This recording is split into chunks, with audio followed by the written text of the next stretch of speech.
Okay,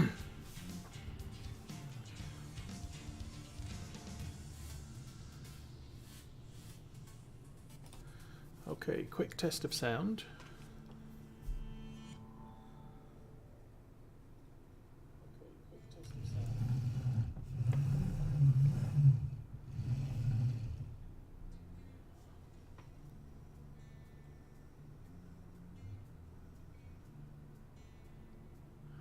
It seems a little bit better. I've moved the microphone so that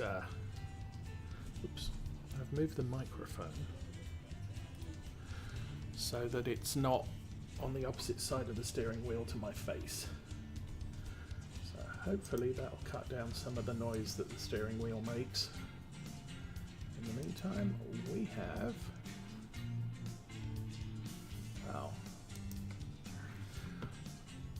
some stuff to explore. Klamath Falls and Ontario.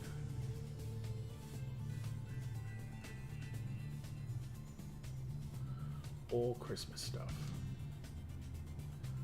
So let's take it slow.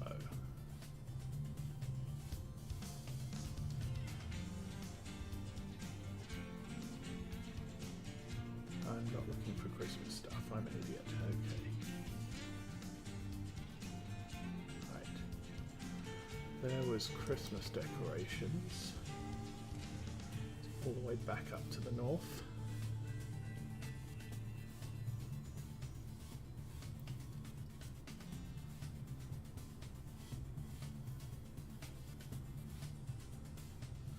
Christmas cookies to Elko.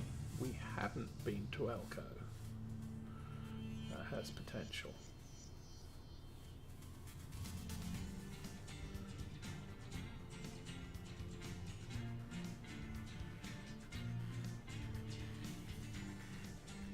I think I might go to Elko. 21,000 and a nice little red truck trailer thing.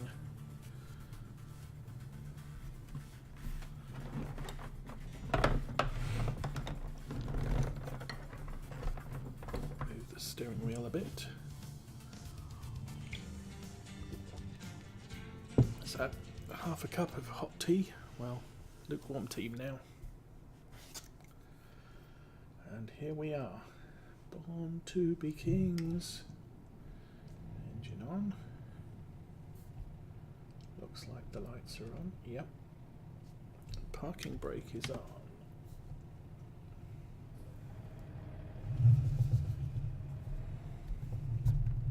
That's not good. Okay, let's do a U-turn here.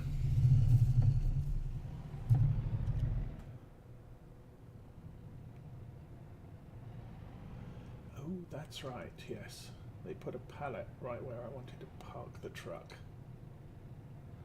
And that's now gone. There we go. We are out of here.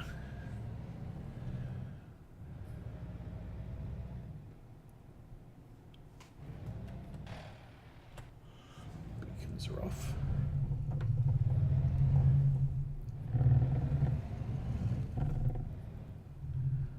We have a bunch of refits we can do on the truck as well. I think I'll probably do this trip and then check at Elko what's going on.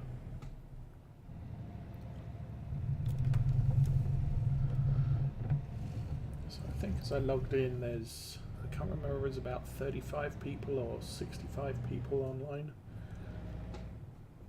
It's a little bit quiet today.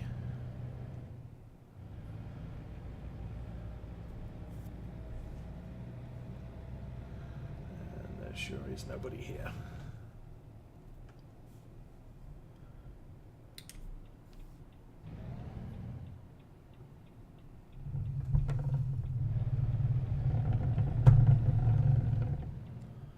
Okay, that's strange.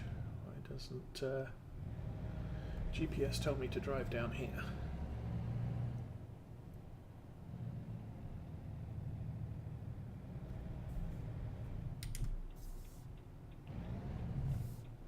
Oh, Kate.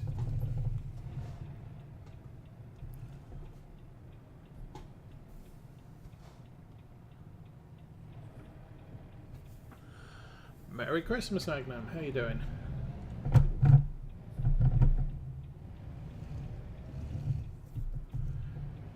here is a Christmas. Ouch. What the heck was that?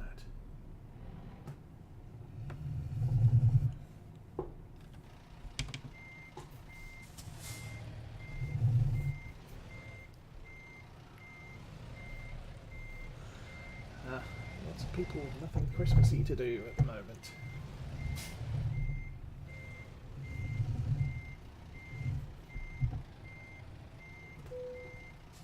There we go.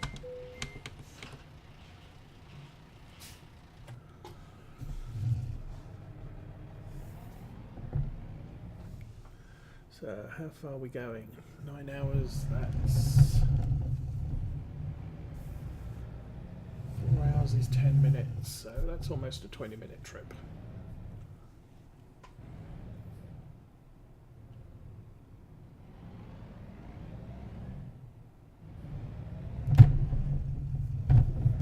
Our GPS does work this way.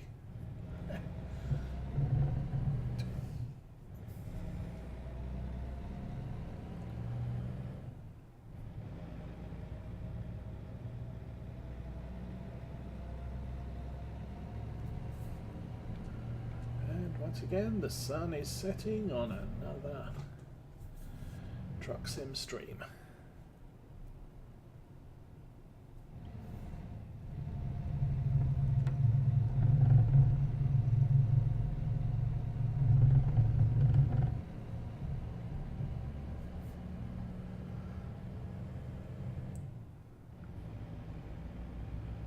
Oops, and 25 mile an hour down Main Street.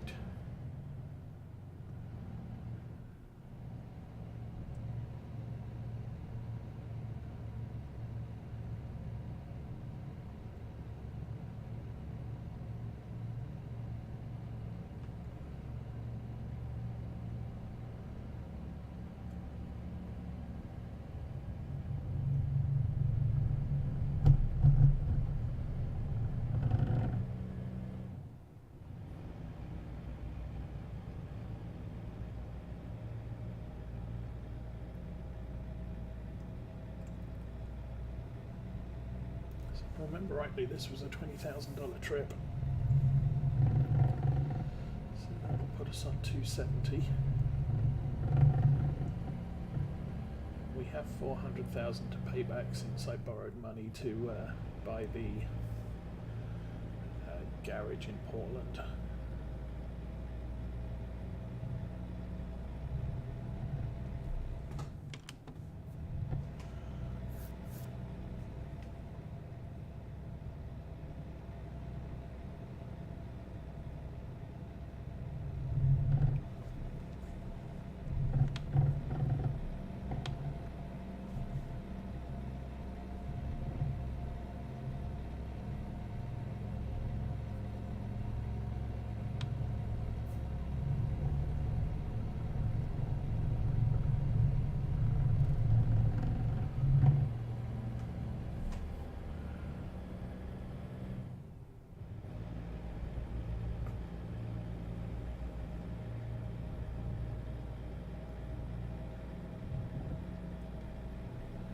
I still haven't figured out how to get Twitch chat to appear on screen.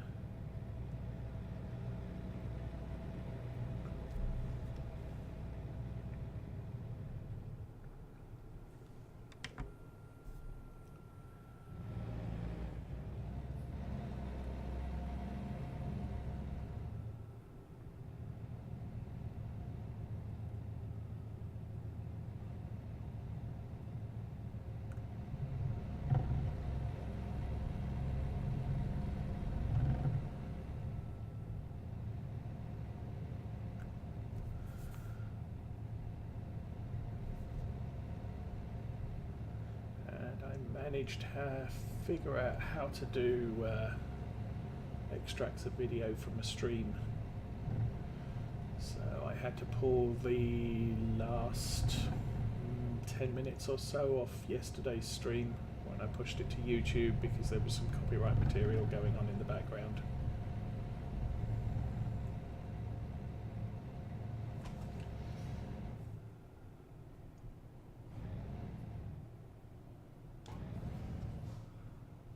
But we did get the parking of the big giant quad track and all the fun and games that entailed. Staying on the 395.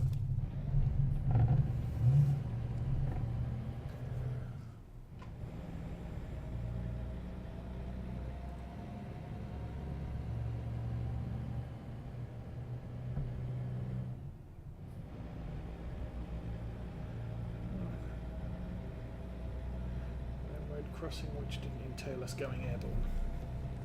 Always an advantage.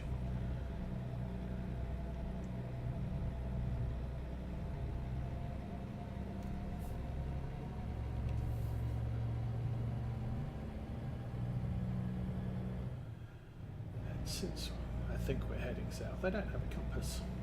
It's a shame. I have a compass on the UK truck or the European truck.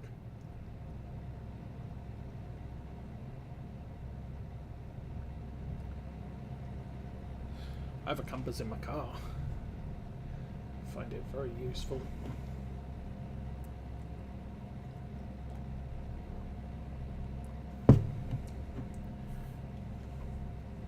Which reminds me I should do a check on Farm Sim 19 mods and see if anyone's brought out the compass mod yet.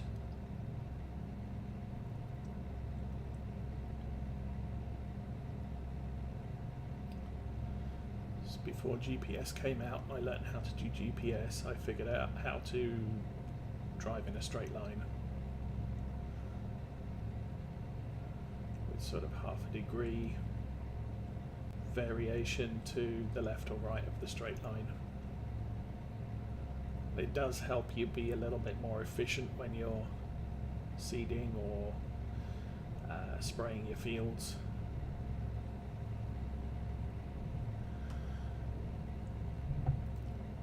I picked up New Mexico, the expansion for American Truck Sim, and I've also paid for another year of premium on World of Warships, which is half price at the moment, so $47 instead of 99, whatever it works out at. I think it was about 3 years ago they gave I won a year subscription premium, or so, yeah, a year of premium in one of the Santa crates, and figured out that at least in World of Warships you can still make money if you're semi good at it at high tiers, unlike World of Tanks where you get to tier 7 and you have to have a premium account. And even then, you're probably not going to make money with the amount of premium ammunition you're firing. With World of Warships, not quite so significant, so I picked up a year's worth, as I said, about 3 years ago, on a Santa crate. So that was, what, $5 for a mystery prize, and the mystery prize was 360 days. And from then onwards, I've paid attention to when they have sales. So over the Christmas period, they usually do 360 days for half price. Pick it up, because it's worth it. Increases the income, increases the XP. And going forwards, there is going to be a specific World of Warships premium account, which I believe gives you another 15% XP boost over the regular account. The difference is it only counts as premium in World of Warships, which isn't a problem for me. I only play World of Warships. The regular premium account, you can counts as a premium over World of Warplanes, World of Tanks, and World of Warships. Which obviously, when I started playing World of Warships, was a good deal because I played World of Tanks and World of Warships, but I quickly dropped World of Tanks after that. And I used the last of my World of Tanks gold to buy, I think, a 7-day premium account, and then went off and played World of Warships with it. because you can do that. And the thing was you could transfer gold between World of Tanks and World of Warplanes, but you cannot transfer gold between World of Tanks, World of Warplanes, and World of Warships. World of Warships is premium. Doubloons is unique to itself. You don't get to exchange it with the other two games. However, buying premium time you can do from either. What else have I bought? I haven't really bought much in the way of games. I reloaded Subnautica, which I've had for over a year.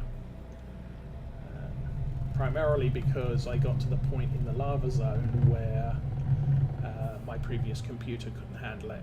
So I just had to go out and quit that game for a while. So I've restarted that.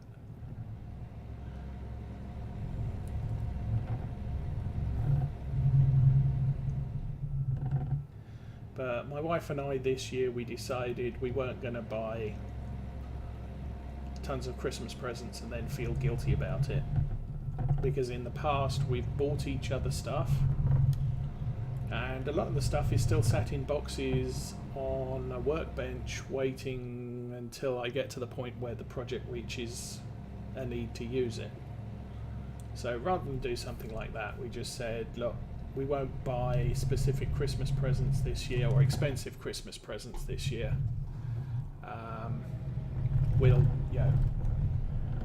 We'll buy something, but that's it. And then over the course of the year, if something comes up, so last year my wife wanted a new sewing machine, and it happened to be her birthday, so she got a sewing machine for her birthday. But had she decided I need a sewing machine for my craft work that I'm doing, then we'd have just said, fine, okay, that counts as a big not Christmas present that you didn't get at Christmas.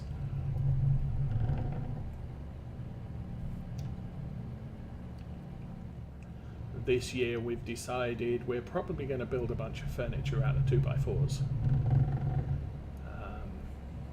And so we're going to... I've already got a mitre saw, a table saw, which I've used occasionally, but not in big ways. So over the course of the year we're planning to buy a bunch of 2x4 and make stuff out of it.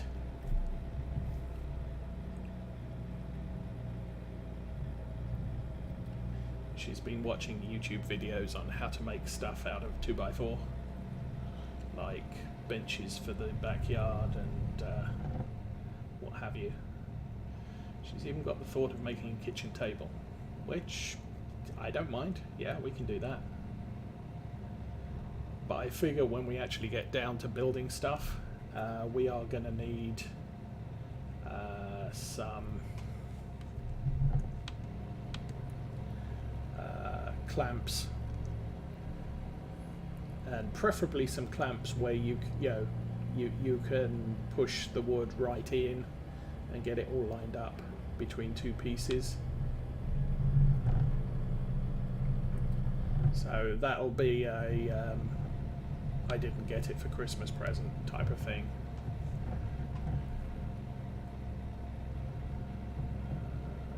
Do I have to move over? No, I'm coming off here.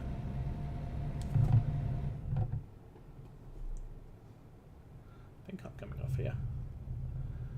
Hope I'm coming off here. No.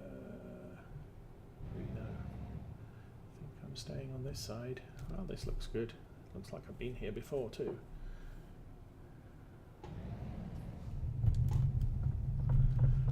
Excuse me while I pay attention to driving rather than chat. And then I'll get back to reading text and driving.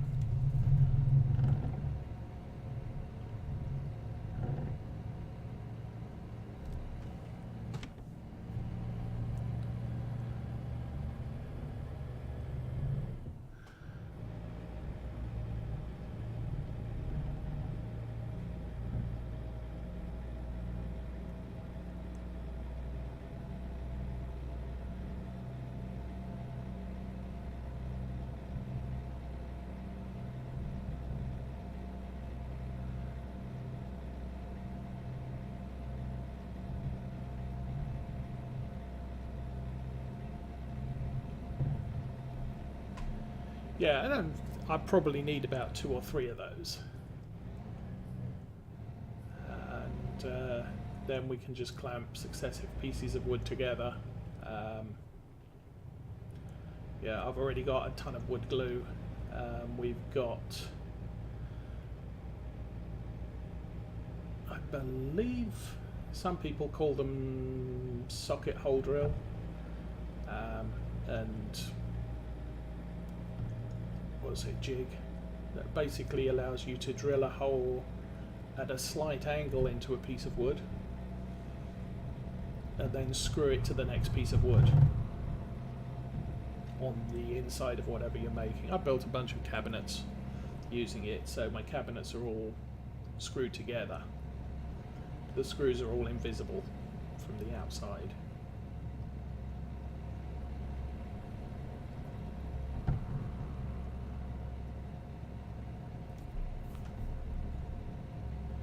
And I believe I picked up that idea from a lass called April Wilkerson, who does a load of DIY YouTube videos as well.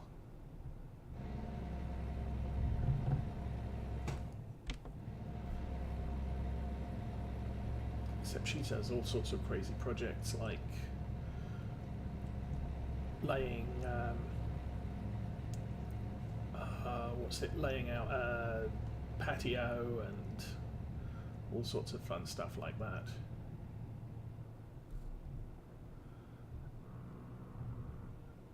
And involves a lot more tools than I have.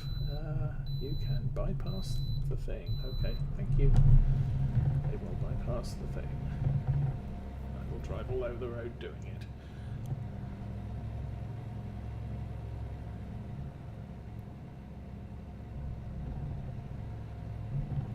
Woodwork isn't really that difficult.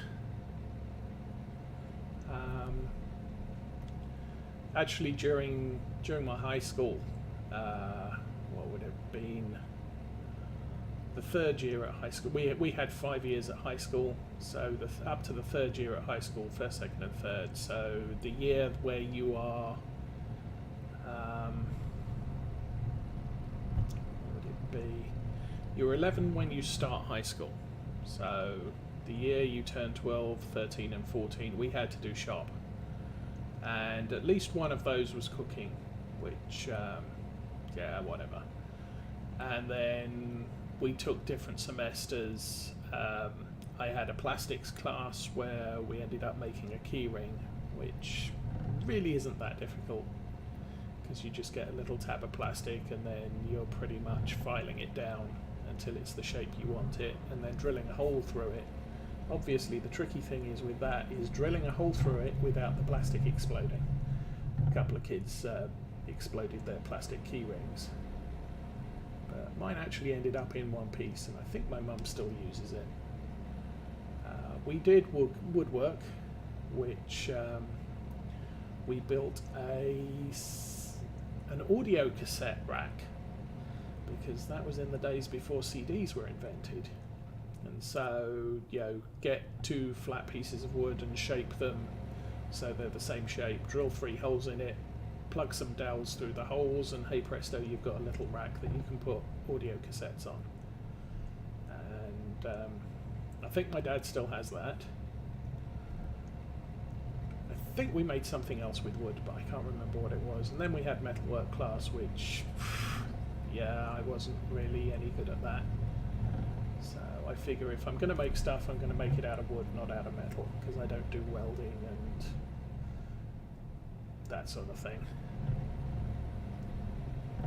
But it's finding, you know, it's finding something easy to make, like a CD rack or something like that. Come up with a simple design and then just make it. And it really doesn't matter if it's not very well made because CDs aren't particularly heavy, so it's not going to collapse under their weight. At least you'd hope not. Yeah, if your homemade CD rack falls apart, then you probably don't want to be making anything else out of whatever it was you made. But otherwise, yeah, it's pretty straightforward, and a lot of the things is having the right tools.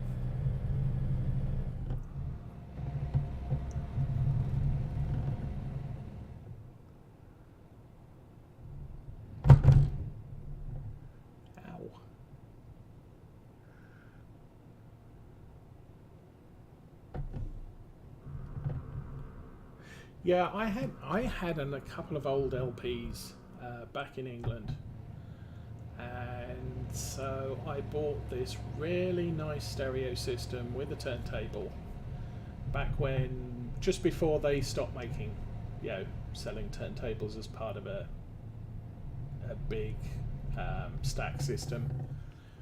And I never played anything on it. And about 3 months later, we moved out of England and came over to America. So I gave the entire thing to my sister, and because electronics don't travel well across the Atlantic. Actually, they don't travel well outside the UK. But when it comes to wiring a house and the power outlets on the wall, I haven't been anywhere that I believe is better than the UK. The plugs that go into the power outlet have heavy duty pins on them, so they don't get bent. If you're vacuuming an American house and you get too far, you end up pulling the plug out of the socket, and you end up bending the pins too, and eventually the pins break, which isn't a particularly good design.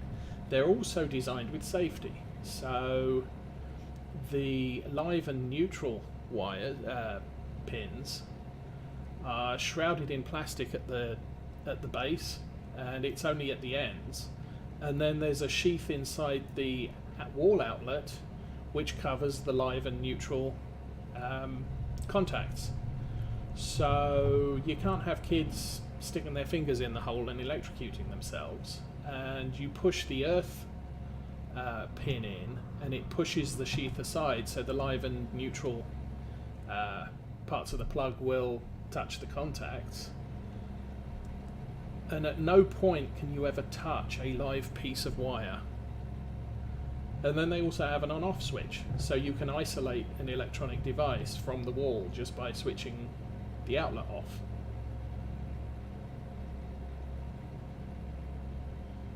And everywhere else I've been, the outlets are really flimsy and very easy to electrocute yourself if you want to be stupid.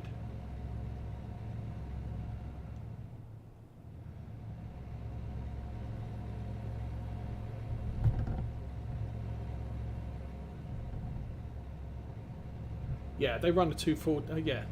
They run on 240 volt as well. And over in the UK, a computer PSU, power supply unit, has an outlet for another cable, so you can actually run your monitor power out of the back of the computer, which is quite nice because it's then just one outlet on the wall that you're using for the PC. And then you've got all the other stuff like the steering wheels and the printers and everything else that take up all your other outlets on the wall.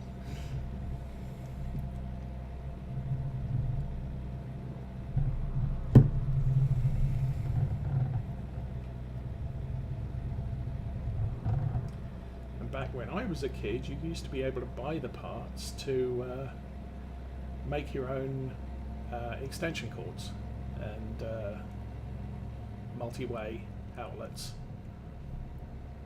You can just go to the hardware store, buy a plug, buy a 4-point outlet, and as long a piece of cable as you wanted, and splice it all together, and hey presto, my bedroom had 2 power outlets on one wall and the computer was on the opposite side of the room, so I just got a 15-foot cable, 4 outlet socket and a plug, and wired it all together, pinned the cable around the outside of the room, and I could run the computer in the corner that I wanted it in. But a few years later, they made it illegal for the hardware stores to sell the bits separately because people might kill themselves doing that. And Yeah. You could say, well, you're just fighting Darwinism at that point. Kind of like if someone's stupid enough to run over their mower cable with the rotary mower, they deserve to get electrocuted. But, you have roadworks coming. And we're losing this lane. But yeah, I used to find it was very handy to be able to make exactly what you wanted. So you didn't have to, if you needed a 17-foot 8-inch extension cable, you could make a 17-foot 8-inch extension cable. You didn't have to buy a 20-foot one and then have 2 foot of cable wrapped around stuff because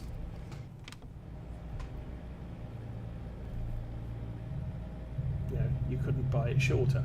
And of course everything's a sealed unit these days, so you can't dismantle it and shorten it yourself, short of cutting the cable in 2 pieces and then splicing it together shorter, but that's not ideal either. Actually, I did that on my computer cable. I had my very first computer was an Apple II Plus. And the power supply unit was renowned for its poor on-off switch. And eventually the on-off switch would fuse and the power supply would be completely useless. So what I did was I took the cable, I cut it in 2 pieces, and then I inserted a rocker switch between the ends. And I left the power supply unit switched on, and when I wanted to turn the computer off, I would turn it off at the rocker switch, on the assumption that if the rocker switch fuses, I can replace it. That's another ideal that the British did, was their power plugs have a fuse inside. So if there is an overload in the piece of equipment, it'll bow the fuse at the wall rather than the fuse at the fuse box. So you don't, oh, where are we going? Oh no, we are at Elco. Where are we going? Oh, we're nearly where we're going. I need to pay attention. So, yeah, the advantage is if you have, you plug something into the room and it's too much for the circuit, the entire house is plunged into darkness while you go and find the fuse box. Well, in Britain, that's not so much the case. If the circuit overloads, then, or if the unit overloads the circuit, then you've got a good chance that the plug in the wall is going to blow a fuse. And it's just that piece of equipment that fails, not everything else in the room.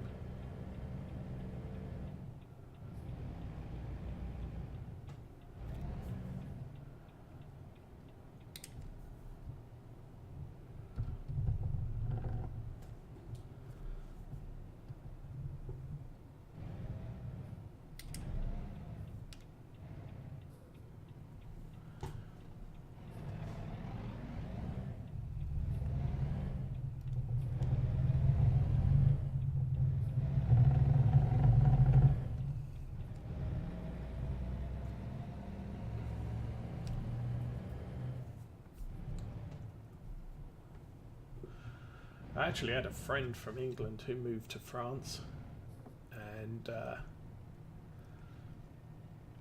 he took all his electronics with him, and then he had part of his house wired up to UK standards, so he could still use all his UK equipment,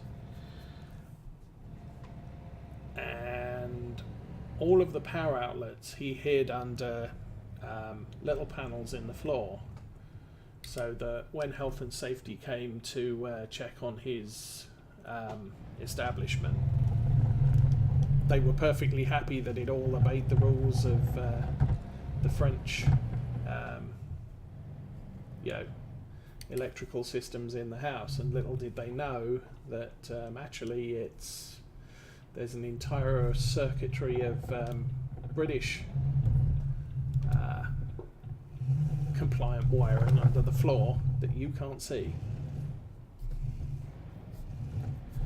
But it allowed him to run his stereo system and British TV and a load of other stuff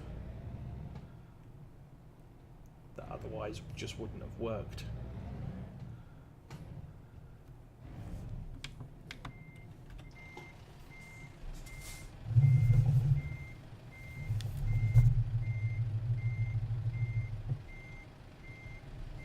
The one thing I did bring when I came to America was my laptop.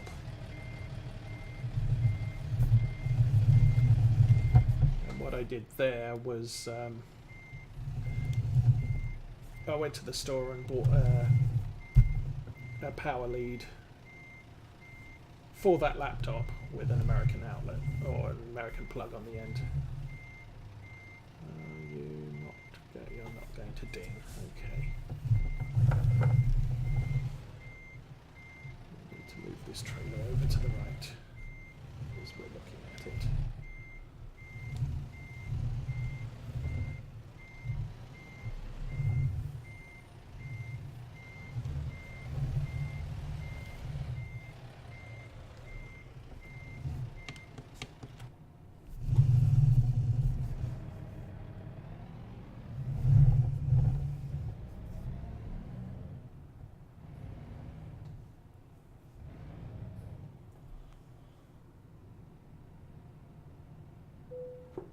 I think I still have that laptop somewhere.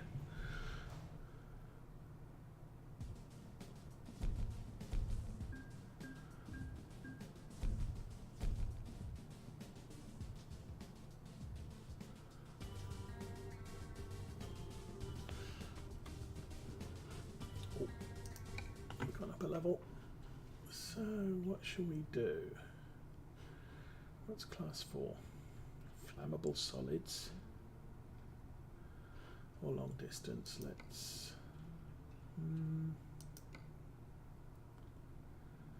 I could make more money with high value.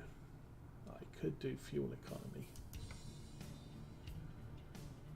Let's do one level of fuel economy. It'll save on. If we're lucky, we won't have the problems we had with trying to refuel yesterday.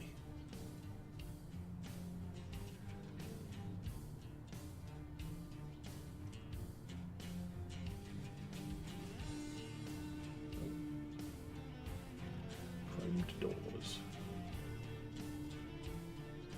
Okay. What do we get for the truck? Importantly, stuff for the wheels.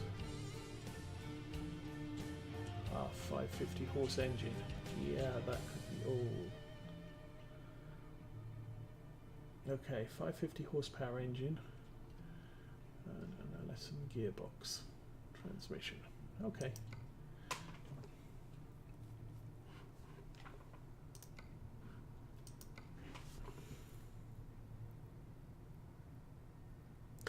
Yes, except on multiplayer, long distance doesn't matter as much. At least that's what I've been told.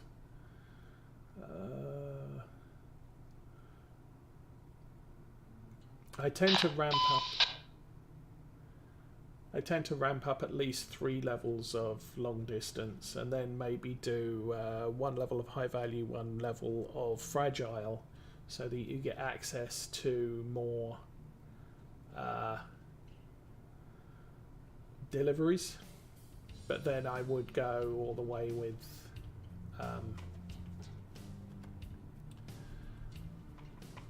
the blah, blah, blah, long distance. That's what we're talking about. Well, I'm trying to concentrate on the reading as well. Ooh.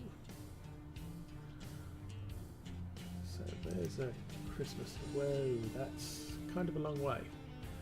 So Christmas canes. I didn't notice any other Christmas journeys.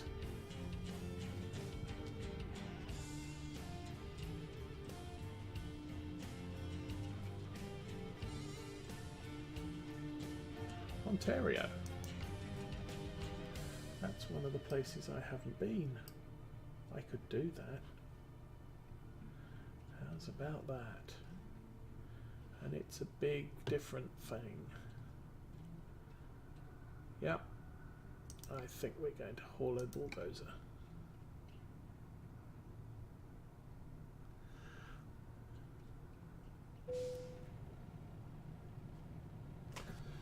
Okay, so somebody's obviously in the area. Russell Woods, whoever he is. There's the thing. Let's pull up the map actually. Let's turn off the high beam and pull forwards a little bit and then stop so that I don't get booted.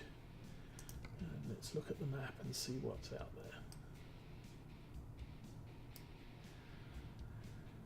there. Okay, there's a workshop over there. So if I come out of here, turn right, turn left under the highway, we should be good. Okay, I'll do that.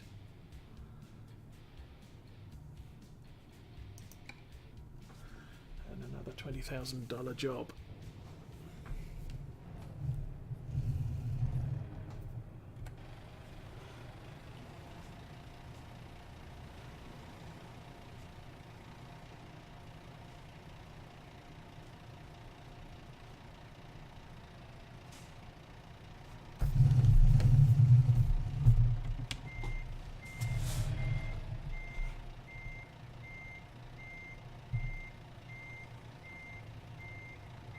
Try not to doink the wide load. Good grief, that's a triple.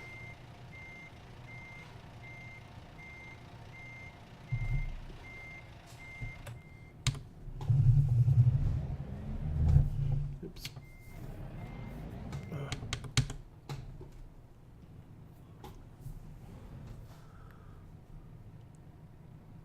No, I don't do... Come on. Engage, thank you. I don't do first-person shoot. Yeah, the nearest I get to shooting games is World of Warships these days. As Jingles says, I'm old and crab. Except I'm older and crabber, so...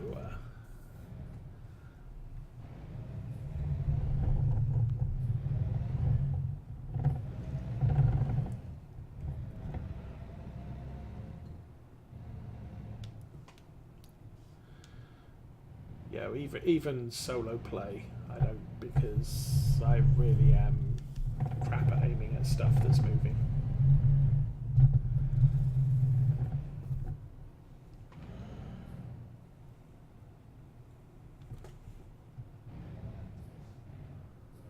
You kind of play games to relax, and when you can't hit the broadside of a barn from the inside, you tend to get frustrated rather than relaxed.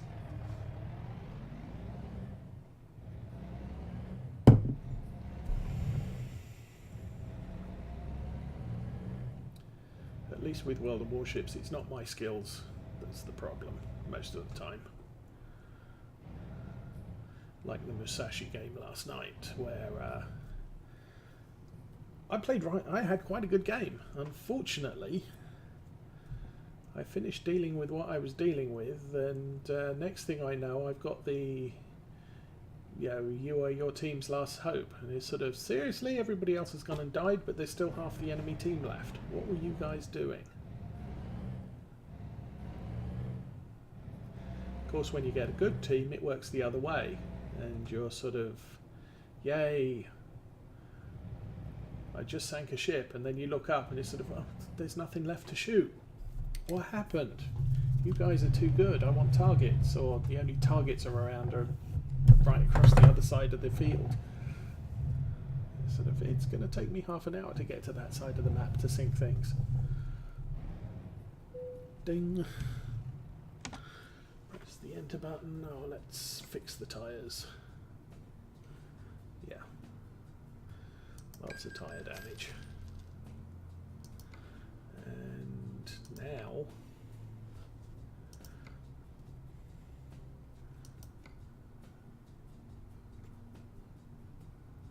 there's the long 6x4.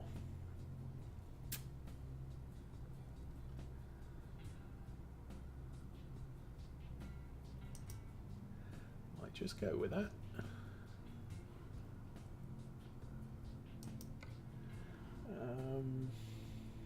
So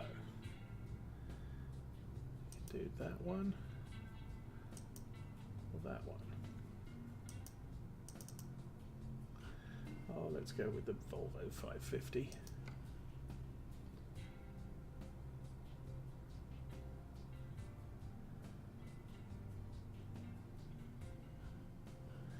Oh, it's the Allison 8-speed. Yeah, definitely don't want that. We'll stick with the 18. Interiors, nothing going. Colours, we'll stay with the pukey green colour.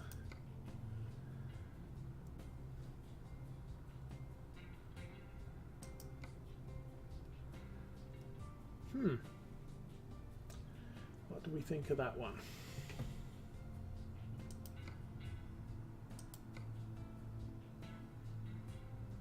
Yeah, okay, I can go with that. What's the damage so far? Don't need oversized load. Kind of happy with that grid. Chrome grille. Metal deflector 1 or 2. No, I like that one. What's going on up there? Cabin lights with chrome strip, yes. Ooh, we could have roof lights. Yay, I like roof lights. Let's do that.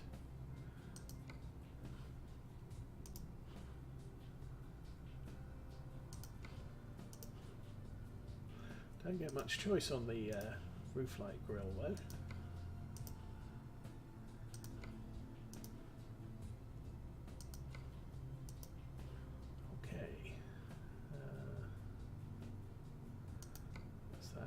Front mirrors, don't want front mirrors. Front tyres, we can switch to the Vortex on the front. I'm not going to bother changing those. Door handle exclusive, door handle paint.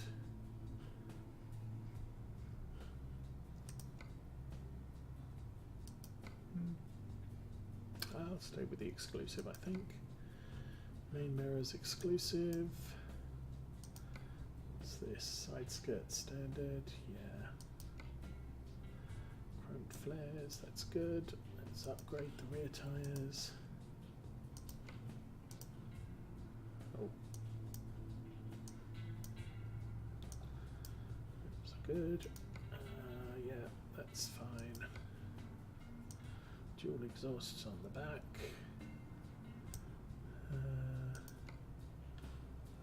Standard, exclusive. Let's stick with standard. And we have down the top. Okay, interior. Main mirrors, no. Driver's plate, front mirrors, bug deflector.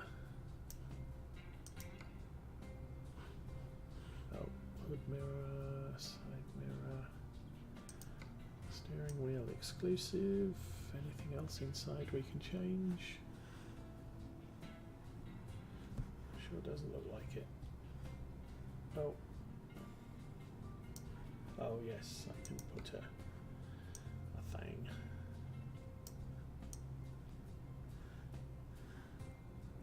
Okay, I think that's my truck done. 41,000. Confirm.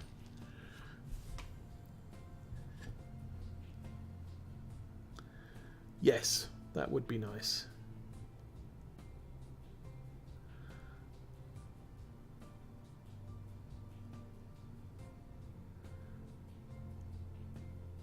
Yep, 11 PM was about the time I was quitting. So let's start the engine.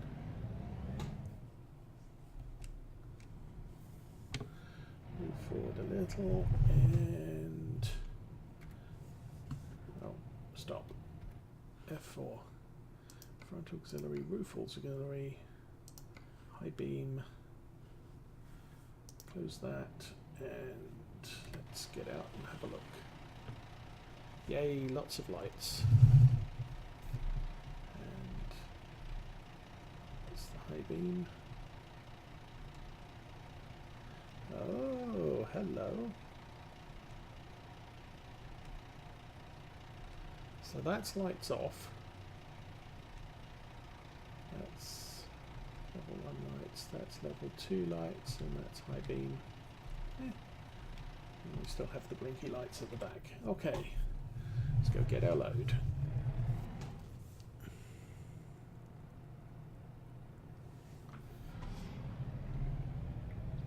Well, some of the ATS trucks also have cabins. Admittedly, not many of them.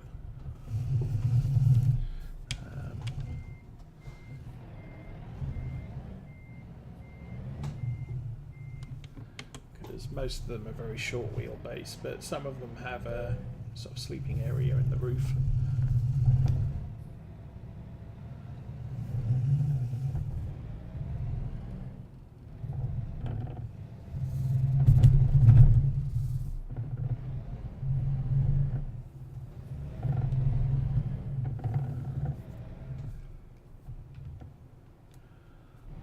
I wish there were more custom packs that you could get, like the Scania and DAF packs, where you can seriously chrome up your truck.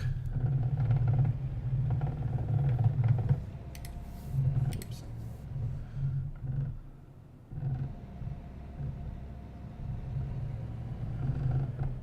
But it looks like, as far as this truck's concerned, I'm going to get bigger engines and better transmissions, and we're pretty much at the cutting edge of the rest of the truck capabilities.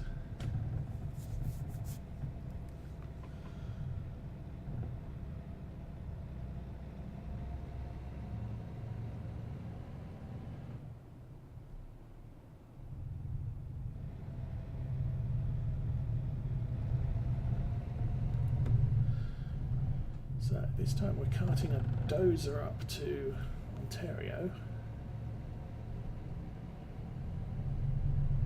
And that will leave us one city left in Oregon to visit, which at the worst I figure we'll probably end up going through sometime on a multiplayer.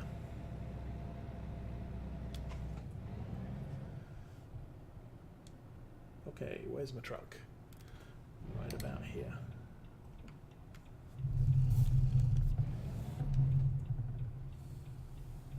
Oh, there it is.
Ugh, cold tea.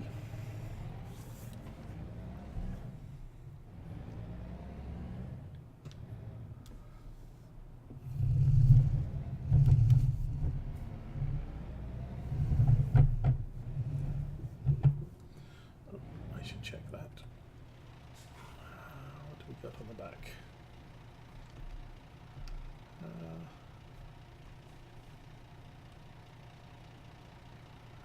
Don't see any speed warning plates on the back, so looks like we can haul this as a standard load.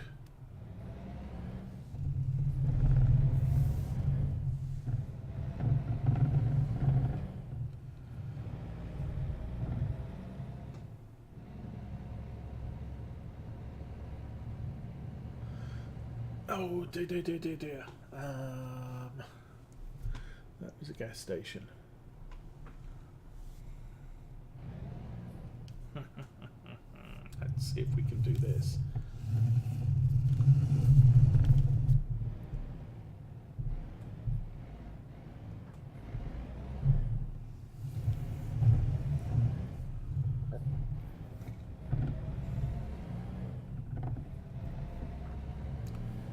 Yes, I know I just took a fuel efficiency skill, but even then I'm not sure I've got enough gas to get anywhere useful.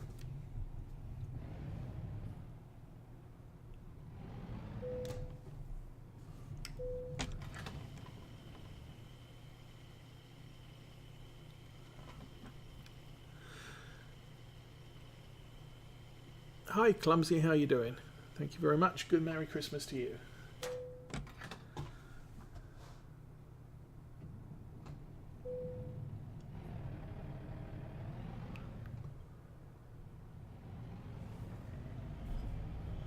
Okay, it still wants us to go back the way we just came. Good grief. Okay.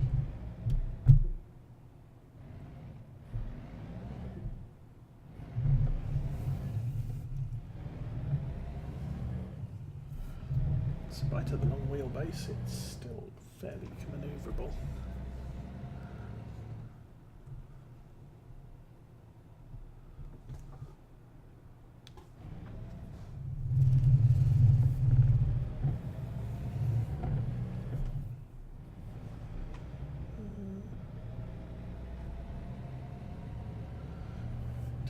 Where the highway starts.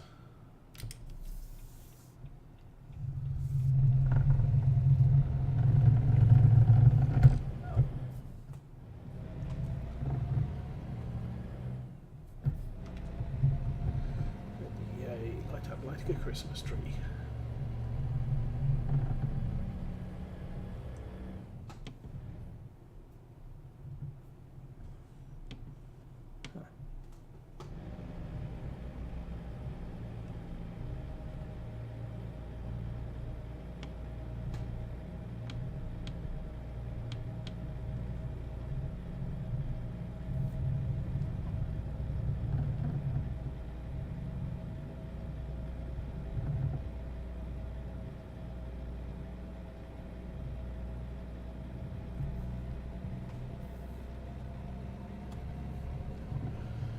Once again, nobody around.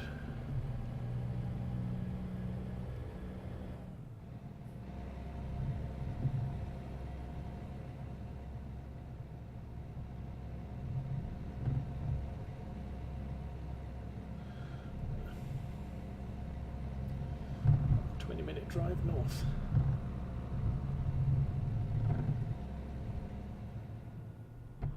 Still, by the time we get there, it should be sunshine again, which is good.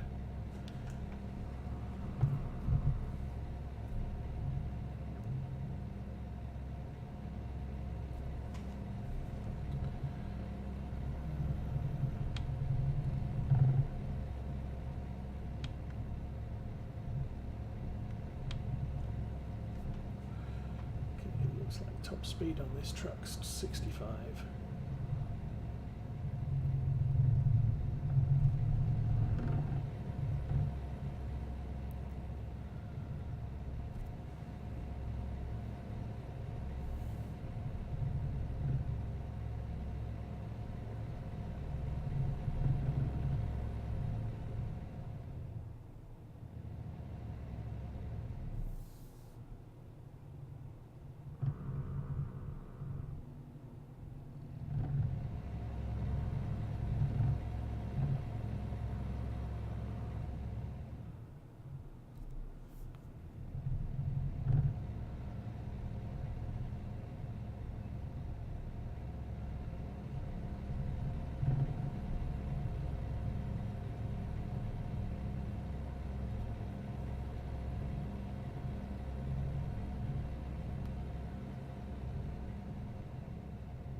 got to keep an eye on the time. So our plans today are to go and visit the former foster kids and take some Christmas presents over to them. I think we're aiming for that around 2 o'clock this afternoon. And it's about a 40-minute drive out there.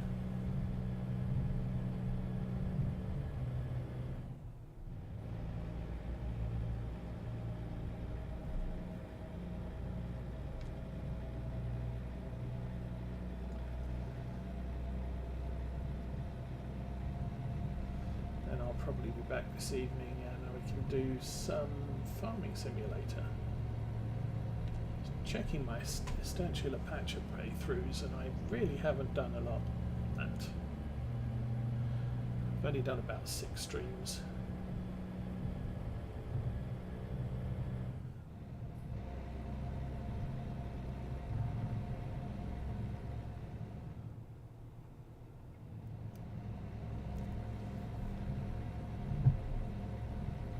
With Warships Monday, Trucking Thursday, and Group Farming on Friday. And I do Law Folds from Farm Sim 17 on a Saturday. That doesn't leave a lot of time to do anything else.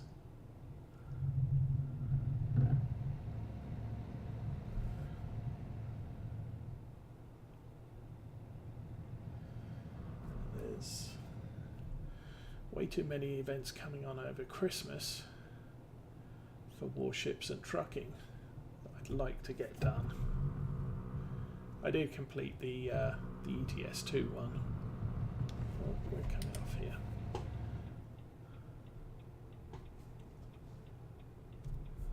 Okay, we're coming off here soon.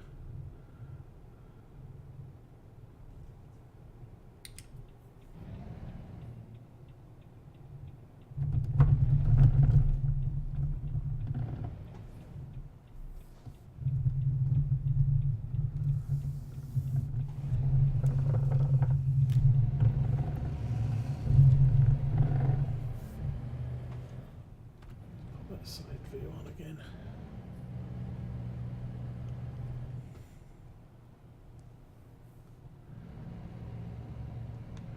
Ravenwood, Ravenport, something like that.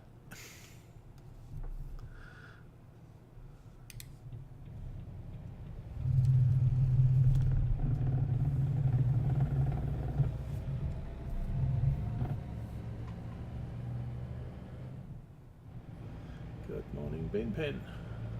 Hey, how you doing? Doing okay. How you getting on? Good. How's your Christmas been? Very quiet. That's the way I like mine. Well, it's just me and my wife, so it's she's still sleeping. We decided this year we weren't going to do major Christmas presents. Oh, that's good. Well, we normally buy stuff and then it sits around for 6 to 8 months with us not using it. So right. We kind Your of best bet is to take each other out to dinner or something. Yeah. Or a movie. Well, since it's my birthday this week or last week, we did the movie and the dinner on Saturday. Be good to just do something together. Yeah. That's usually the best presents you can give each other. So, say hello to the stream. Hello, stream.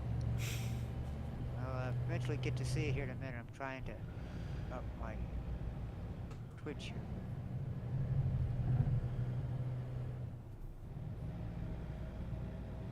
Taking a break from my farm. Okay, yeah. Well, I'm doing, what's it? I haven't done much farm sim in the last couple of days. There's a couple of events on World of Warships that I want to at least do some of. I completed enough of the snowflakes that I had enough coal to buy the Musashi before it gets deleted. So I now have a Japanese battleship with 18-inch guns and no AA. And there's also an event on ETS and ATS. So we got the ETS one done last week. sort of tail end of last week, and I'm working on the ATS one over the last couple of days. Right. Yeah, I haven't got into those. I think I might try next time they do an event. I might actually get in now that I kind of understand a little bit more about everything that's going on with this stuff. Since I'm kind of new at all this, Yeah. I was concentrating more on figuring out how to play the games, multitask and connect, and I still got to figure out why I've got a high ping problem when I go on the server. Because I did find that site that says, what's it called? Speed test. Yes. And I speed tested from here to, just tested out. It says I check my. It says I'm at like 9. Right. But when I was on the Giants server, it gave me. It was like I'm pinging at 54. Which isn't necessarily bad. No, but I have had ping. I was pinging sometimes to 1,000 and stuff where it's like I was going up and down. So. I mean, part of the problem is obviously most of the Giant servers are, not here. Right. So yeah, well, that's not that. Well, like I said, and with the fact that I have had occasional freeze ups on my, Twitter. Yeah. Not Twitter. Twitch. When I watch Twitch, even sometimes when I want just a video, it'll freeze up on me to stop. So I'm not sure if that's partly my internet connection, it's part of my computer. I just haven't figured it out yet. Yeah. Well, back when I was in England, I can't remember. I played an online game and I wasn't getting particularly good, connection rates. Right. And I ran a trace route on it, and it went. Let me see. I lived close to London, but my internet trace route didn't go anywhere near London. It went up to Glasgow, or Edinburgh, then Glasgow, then all the way across to Vancouver, and about 3 or 4 points in Canada, and then finally down to the server in the US. I sort of, okay then. With this signal's travelling around the world, that could be why I'm getting really bad ping rates. Right.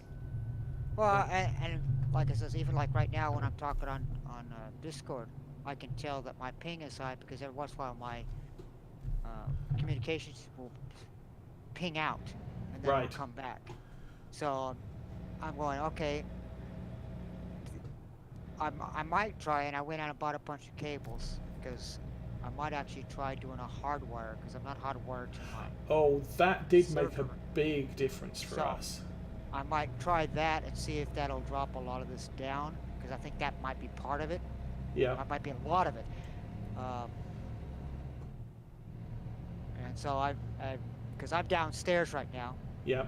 In my dining table, and my server is upstairs. Right. Yeah. No, our cable modem used to be at the front corner of this room. The cable we have, allows it to reach at least along one wall.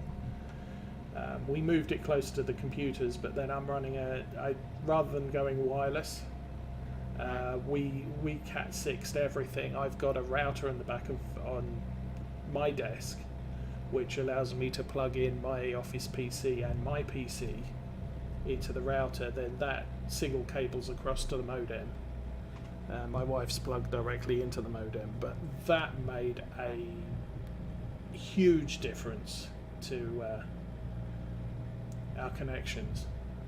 Right. Well, that's my next step, and that's what I will probably do sometime today. I might run cable just to see how that works when I start doing these interconnect connections. I eventually plan on moving my whole computer upstairs, but I'm in the process of, because that room was, I had a spare bed in there, Right. so I had a small desk for my office. Well, to my plans, now I don't have a lot of visitors, so I decided, okay, I'm going to get rid of my spare bed, which I just decided this year to do, late this year. Right. So I got the bed sitting downstairs. I got to find a nice sized desk that I can hook my, my controllers and stuff to, and that'll be my game desk. So I'm going to replace my bed with a game desk, which is right next to my router. So I'll wire it there, which would be a lot better connection. So Magnum, you missed Binpin joining me on Discord and saying hi to the stream. Not much else. So yeah, the room I'm in is sort of half decorated and full of stuff from when we moved in, and we have plans to. I'm in the process of building some cabinetry to put stuff in, and once I've built the next 6 cabinets, we'll start unloading those boxes and putting everything away. And at that point, that'll free up some wall space where I'll be able to put a more permanent desk arrangement. Right. At the moment, I'm sitting on an old IKEA desk that we bought 15 years ago. Well, And they don't make them anymore, which is a shame because right. it would be nice to sort of fill out the I could actually do a reasonable setup, because all they are tables. They're not, Right. they're not the sort of drawers on each side and everything else. Right. That's kind of what I'm because right now mine's on like a kitchen table, and I kind of, I like this huge table where I got all this space, and I can clip everything on the edges without worrying about drawers. That's kind of what I'm looking for, and of course I haven't done a deep serious look for it yet either, but yeah, we're kind of figuring, at least as far as drawers or cupboards goes. Oops, I didn't register. Thank you. At least as far as drawers and cupboards go, we'll probably buy those because my woodworking skills aren't that exceptional. But for everything else, we'll just be doing, the desktop and everything else. I'll just build that. right. But like I said, we've got a lot of other stuff to do First. first. That's kind of where I'm at. Since I got this other stuff I got to do before I can actually really convert my office into an office. Huh.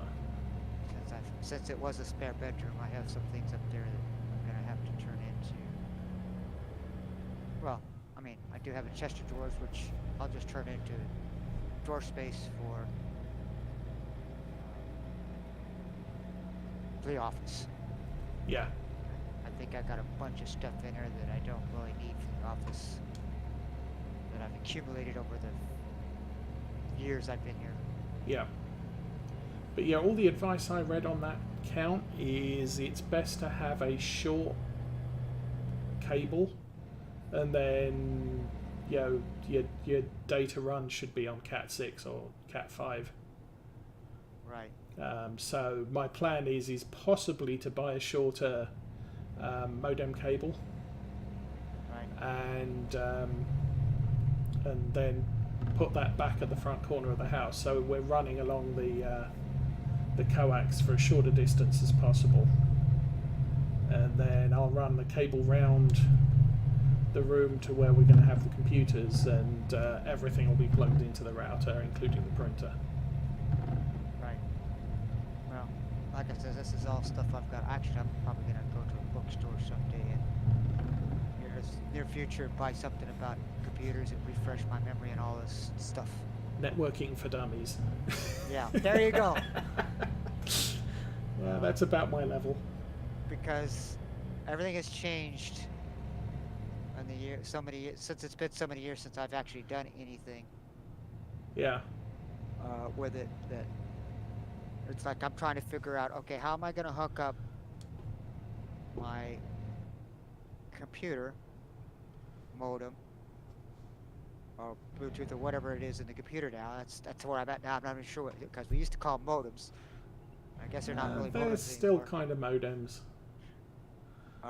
To my actual router, to my internet, because I'm looking at where my antennas are, and there's no other place to plug anything in.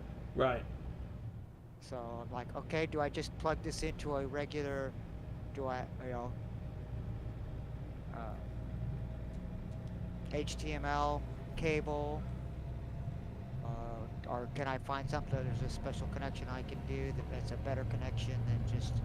I'm sure if I connect an HTML, because like an HTML to HTML, it'll connect.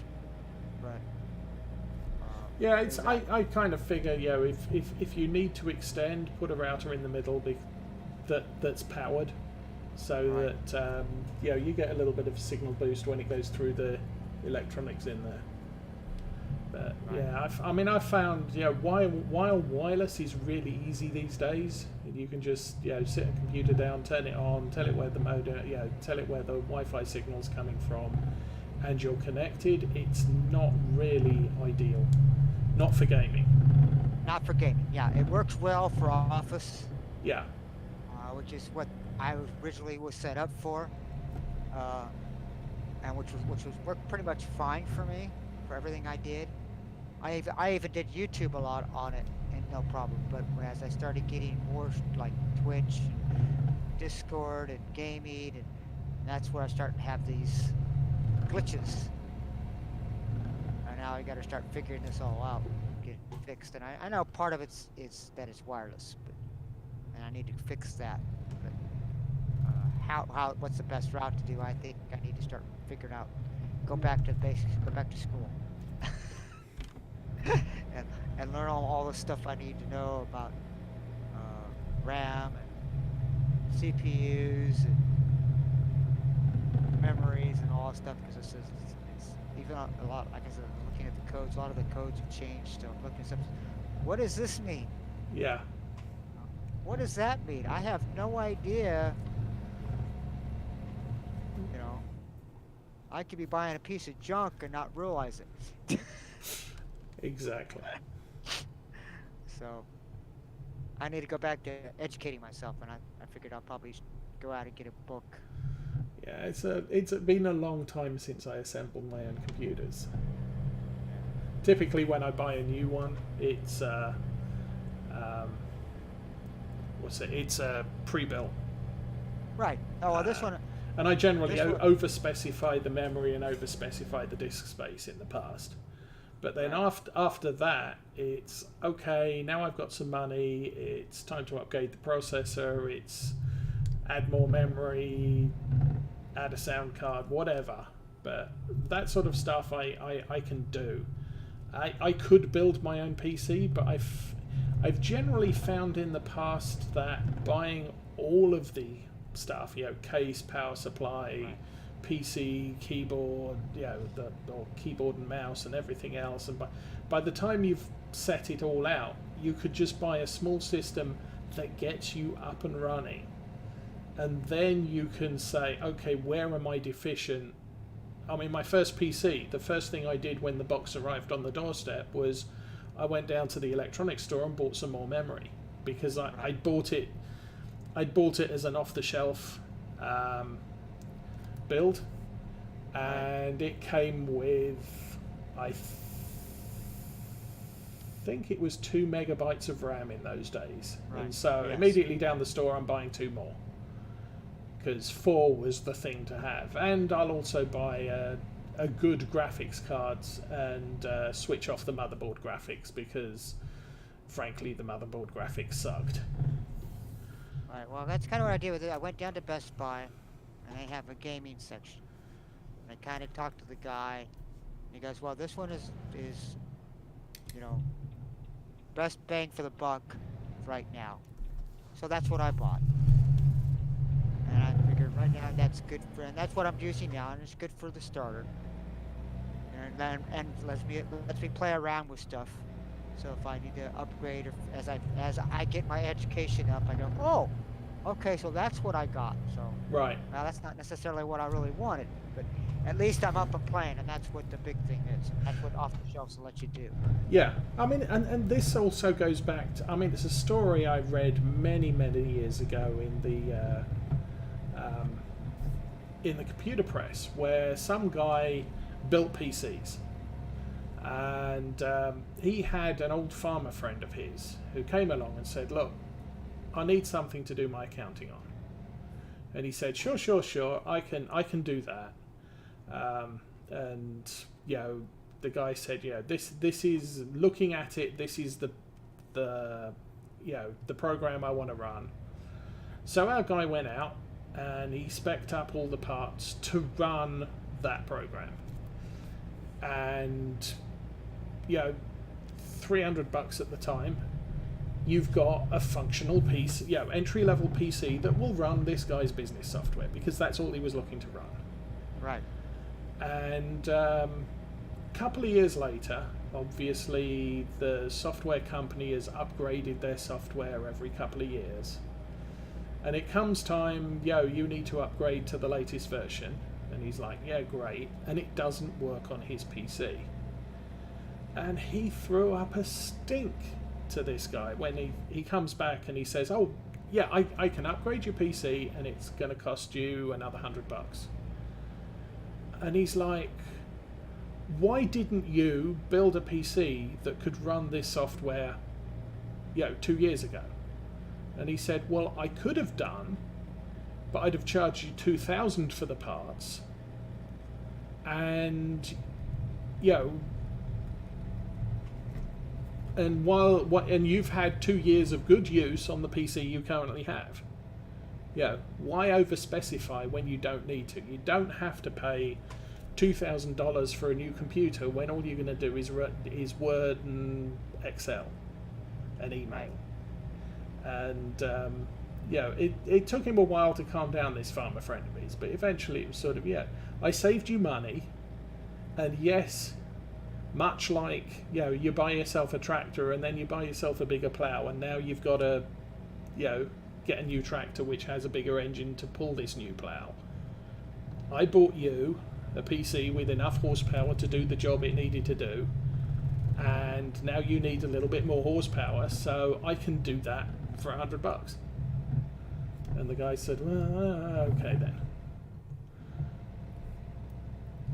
But it's buy what you need to get going, and then figure out where you're deficient. And it usually costs you less to upgrade little parts. I mean, I think Arthur was saying his PC's about 3 years old. Right. But not all of it. Right. It's pieced it together. Yeah, it's sort of, okay, upgrade. it's time to upgrade the processor. So the processor's brand new, and the most of the rest of the PC is Still the old ancient. stuff.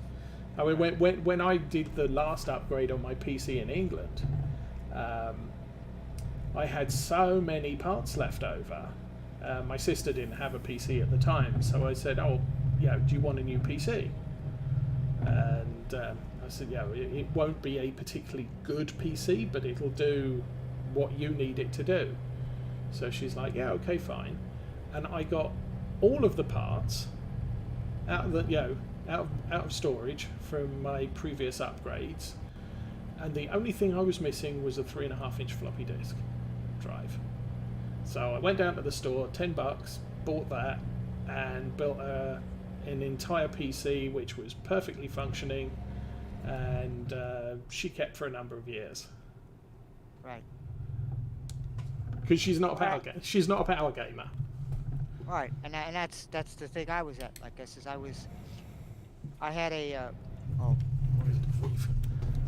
over 10 years ago, when Microsoft Flight Simulator was brand new and hot off the press. I was into that. Yep. And of course, I needed a nice PC to run all that stuff. Well, I eventually got to the point, I'm tired of doing this. It's a lot of work to keep this PC going, and just for this one game. So I moved on. So I stopped doing PC stuff, and I went to console. And I really didn't go to, so I started, when did I start? Console. I guess I kind of did back and forth because I worked for the Navy, so I had bought a TV and God, I can't remember what the old PlayStation console back in '80s, I guess. Whatever that was, I can't remember what it was. Nintendo. That's what it was. I was playing Nintendo. Oh, right, yeah. Blow in the cartridge, plug it in. If it didn't work, try it again. Yep. Okay, so I started out with that with the console, and then I said, you know what? For what I do right now, console works for me. So I did console for years. I went, and then I started doing Xbox. Then I went to Xbox 360, and I just bought, well, not just, I guess a few years ago, I bought I guess it's been more than a few years ago, but I went for PlayStation 4. Then I stopped playing altogether. So here I had an Xbox, well, I actually had Xbox, PlayStation 4, and a Wii. I finally got rid of my Wii. I just recently got rid of my Xbox. I still got my PlayStation. And that's what I was playing Farm Sim 17 on. Yep. And then I started saying, you know what? I just, again, it has the limitations. Yes. And that's when I went out and spent all the, and this is all recently all new buy. All this stuff is all my computer and all. It's all brand new bought just within the last couple months. Because I didn't, I don't like and I did, and then I got into, of course, I've always kind of liked to drive, and I can never find something on the console that you could drive, like truck driver stuff. Right. Yeah. I never liked the console driving, and then so now I'm fitting myself out with all kinds of stuff, and now I do this, which is fine. But like I says, there's, again, as you get into it, you find problems like my ping. Okay, I'm gonna fix the pinging. Once I get a pinging problem fixed, something else will come up. Something else won't work the way I want it to work. So I'll try to figure that out.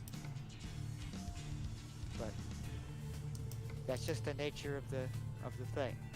And that's why, like, going back is buying a base, work from there, and add from that, because each person has their own different preferences. Right. And you got to change your computer to fit the way you want to play. Yes. And I think and going back to, that's exactly what that farmer didn't realize, is we built the computer to do what you wanted to do. That worked fine for you up until something changed and you needed something different. Well, I could have built you for $4,000 this computer that could have done anything. Yeah, but you don't need to do anything. But you don't need to do anything. You just need to do this one specific thing. And going back to your knowledge, you didn't need a 500 horsepower tractor to run this little weeder. Right. So why spend the money on that now? And the upkeep for it. And all the power you're burning up. Until you actually need that 500 horsepower tractor to pull that huge trailer. Yeah, I mean, as far as I'm concerned, pretty much since we started here in America, which is now almost 20 years, our very first computer here was built with parts by a local PC builder. But since then, we've pretty much gone with the the PC's 3 years old, it's showing its age, and we need something to replace it. And our philosophy has been, if it's better than what we currently have, it's good enough. Right. So we've only really spent $400 to $500 on a new PC. And every year or so, it will fail. One of them will fail, and we'll replace it with something that is better than it was, than our last one. But this time round, we just said, "Oh, to heck with that," and we spent enough money that my credit card company refused to run the charges without talking to me. Right. And we bought 2 brand new computers with very high, capacity processors, high graphics cards, the works. My feeling is our SSDs aren't quite big enough, but I'm not too fussed about that. But these are serious gaming rigs, and I've never played on anything this good. Seriously. Well, yeah, and that's And it's sort of now I'm at the point where, okay, as this thing starts aging, I'm going to be ripping stuff out of the inside and replacing it rather than going down to Best Buy and spending $400 on the next new PC, because it's not going to be $400 on the next new PC, because anything I buy for $400 over the next 4 years is going to be worse than this rig. Right. Well, and that's like I said, I have I have 2 laptops, and they're both about 5+ years old, which for most people, but they still do what I want them to do. Exactly. When we're talking about office stuff. Matter of fact, actually, I have one that I think it's my newer. Yeah, it is my newer one that I've hauled to work, which actually plays Farm Sim 19. Wow. It takes a while to load it. Yeah. And I can play it, and it's my laptop won't play anything. We must have bought it about 8-9 years ago when I first came up to Michigan, and I was living out of a hotel. Yeah. And so, hotels don't particularly like you bringing in, a desktop PC to do your stuff. So I just had this very powerful laptop, made sure it had a wide screen and a numeric keypad on the side, which most laptops didn't at the time. Right. And to be perfectly honest, it cannot run a modern day game at all. However, all we use it for is when we go on vacation, we take it with us, because it has a hard drive and card slots and USB ports. We can take our digital cameras with us, go out for the day, taking movies or still shots, and we can get back to the hotel later in the day, and we can store everything on the desktop, on the laptop, and then clear off the memory cards in the cameras and go out the next day. Do it all. Yeah. And so it does what it needs to do. It's got wireless connection, so we can do the email and check Facebook and post stuff online if we need to. It's just that we're not going to be playing much in the way of computer games, because it's completely incapable of doing it. Right. Well, you bought what you wanted. You bought it for what you wanted to do. Well, at the time, it was a top of the range laptop. Right. Because it was going to be my main laptop, because I couldn't use a desktop at the time. Right. I was actually surprised that first off, both these computers I bought, I think I bought off the shelf end of year clearance sales. Okay. And like I said, I'm actually surprised, because I actually have a hotspot that I tether to my laptop, and I said, I'll just try it and see if it works. Right. We got Windows 7 on it, and it works. And I go, I'm surprised. Now, and what's strange is I have a friend who has a newer one, which is a game, and he does all, but mine will actually, I can plug my PS4 controller in it, and it works without just like I had my Xbox controller in it. Of course, some of the you're helping you, some of the keys are not in. It doesn't put you in the same place, but it's still the X key to start the engine. It's all the same keys. Yeah. And he goes, it doesn't, but it won't work with the Windows 10. Ooh. Right. He said he had to go down and log down different driver stuff to use. The only reason I actually even tried my PS4 is because I didn't really want to connect and disconnect my Xbox controller from my desktop. I said, well, I got this one over here that it's real easy to get to. I'm not really using it. I'll just roll it up and plug it in my bag and carry it to work if it works. And it did. So I said, but there's you go. I don't have to worry about buying another controller or plugging or unplugging my Xbox controller.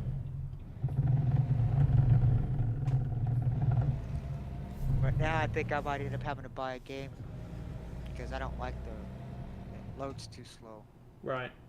Which means I'll have to get a Xbox controller, which is, I mean, it's not that big a deal. It was just at this juncture, okay, I'm not even looking at when I'll buy that game computer. I don't know what I'll do that, but if I even do it. At this juncture, it's just most of my playing is going to be on this desktop. Right. Yeah, and I at this point I don't need another laptop. We pretty much figured that the laptop we have is good for travel, because we don't. Yeah, when you travel, you're not going out to play games. Right. And and at home, I'm going to use a desktop. Right. Because it's far more capable. It's raw processing power, the heat, cooling, the cooling capacity of it, and everything like that. It's you just can't beat it in a laptop. Now, obviously, there are situations where a laptop is the thing to buy, but for me, it's not. It's not going to be. Well, part of the reason I want to get probably a laptop gamer is because I have upstairs, downstairs. Yes. So when I finally move this computer upstairs and I come home from work, I don't necessarily going to want to go up and turn this thing on. I may just plop down here because this is right next to my kitchen. It's a bit like Arthur does with his, he's got his laptop that he plays downstairs. So I can sit down and I can work a little bit on my farm, do a little bit of driving. Well, driving I probably won't do much on that, but my farming I can do. Because that's actually the one that I probably would do most of my, because, I work an 8-hour day, and on a normal day, not during the holidays, but the normal day, I'll usually get, roughly 3 to 4 hours worth of breaks. Not all at the same time, but there'll be an hour chunks.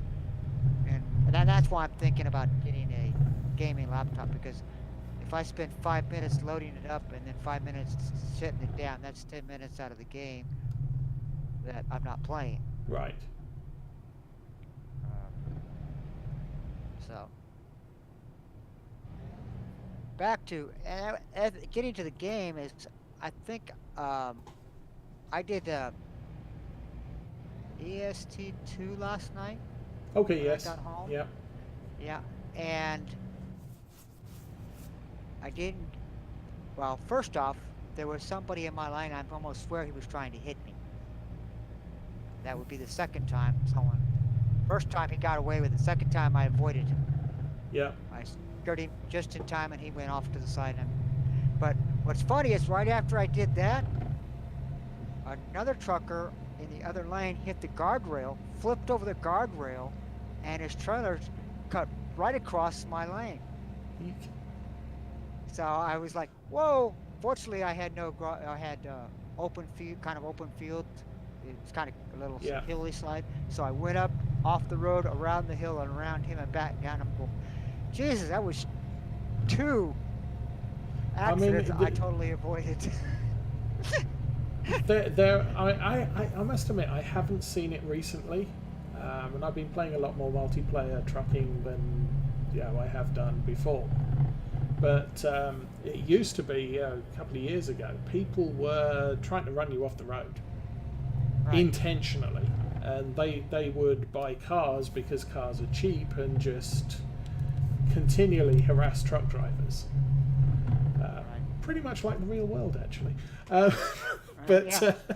But it's much less so these days. And Right. I've seen there was someone on ATS 2, and I can't remember whether we were convoying or not, but he came blowing through a border crossing where there's sort of an S-bend at each end, and he completely screwed up the entrance to it because he's doing it at 80 and it's flagged at 50.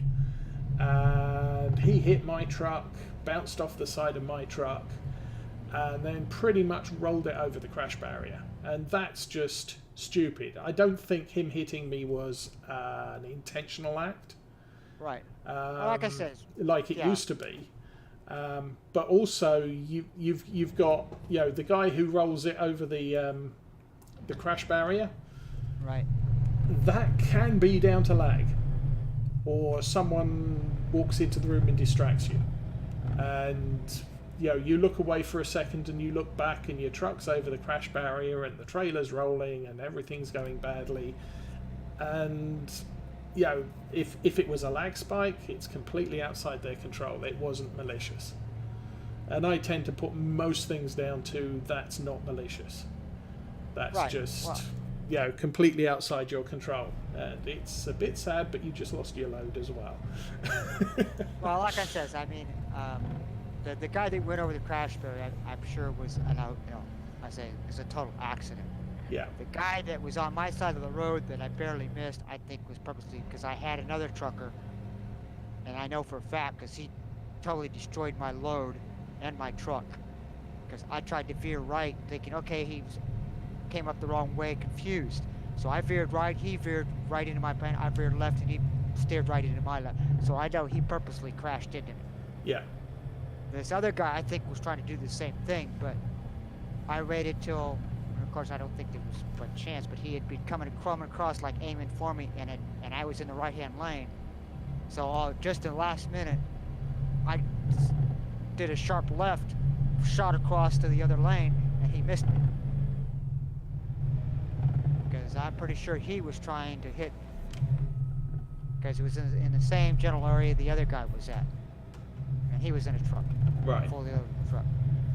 But the guy that come across right after that, like I said, I think, like I said, was a total accident. I don't think he was trying to do anything malicious. No, and I think the games are mature enough these days that most of the kids have got their jollies out of ramming trucks off the road and got bored with it, and now off playing something completely different.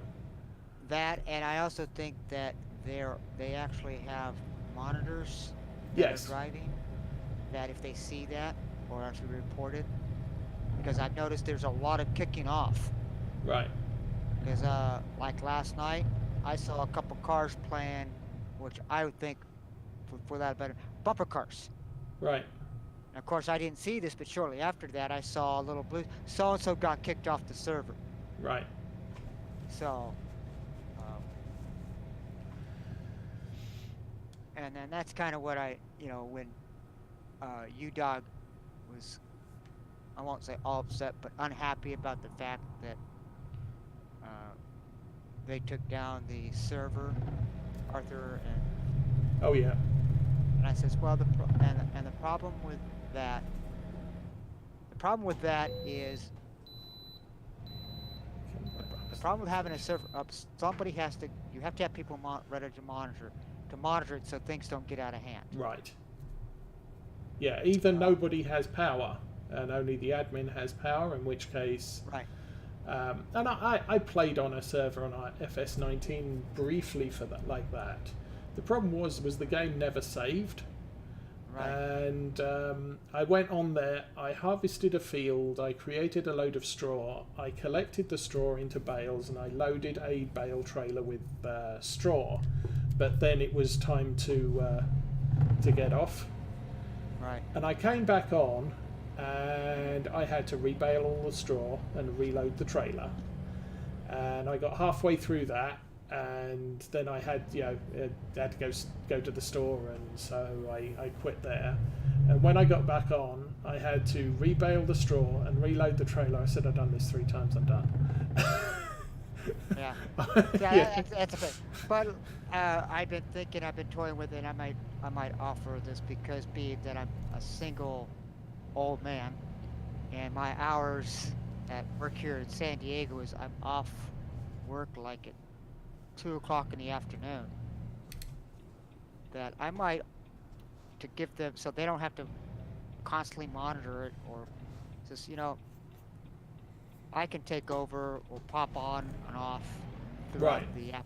the day when I get home, and just make sure things are going okay. And then if there's an issue, I can always send whoever you want me to send the message to check it or whatever. That way, you have somebody that not you that are because Fleet has anxieties. Arthur's got a lot on his plate. Adding Yeah. a full-time server on their plate, for them to, that's a lot of stuff for just Yeah, I a mean, couple he's people got to the do. admins for Twitch and the admins for Discord, Right. and he really just needs a group of people who are trustworthy that can admin the farm as well. What am I doing? Eh, I am unloading that trailer. So Right. we've just reached So the end of another trip. that's kind of what I was thinking of because I don't hide the fact that I am 60 years old, um, and that I'm not so much, and I've told guys at this, I'm not so interested in being on the farm and actually farming. I mean, I'll have fun doing it too, but I can do that. I'm at the point of my life where, you know what? It's not the farming that I like when I'm doing multiplayer. I can farm on my own farm. Ooh. I don't think people realize this. Since I can go do all this farming, which I do, and I do it all quietly at home and farm or at work. But I go to multiplaying to For the people. interact. Yeah. And if they want to play, that's fine. You guys play, and I'll be the admin. I don't have a problem of okay, so and so you've done that. Okay, well we need someone over here to do this. You want to do that? Okay, why don't you go do that? Or like I was trying to do when we were only had 2 pieces of equipment. I was trying to cycle people through. So okay, I need you, Doc. I need you to come off harvesting and go to the truck, so JC can go harvest. Try to cycle them all through so nobody's just standing around doing nothing for the entire time they're on the. And I don't have a problem doing that because that's not because I'm not there like I said, I'm not there to play I'm there to play the game, but I don't have to. Well, it's like what we had. We played a succession. My wife and I played a succession of role-playing games, online role-playing games, and the team we played with. There was one guy who was, I think, when we started in his early 60s, and by the time we got through our last game and got really pissed off with the game producers because they kept shutting the games down. I mean, most of the games we played, it wasn't because the game, it was because the team. And this one guy, he'd play a tank because a tank is a relatively easy job for an old guy to play because you just run up the front, you aggro the bad guy, and you maintain the aggro. And that's it. And he was really good at it. But the other thing he did was he had one of every crafter. And he would be online from 8 o'clock in the morning till 10 o'clock at night. And if you turned up and said, I need a suit of armour, he'd be like, oh, okay, hang on a minute, I'll just change over to my armourer.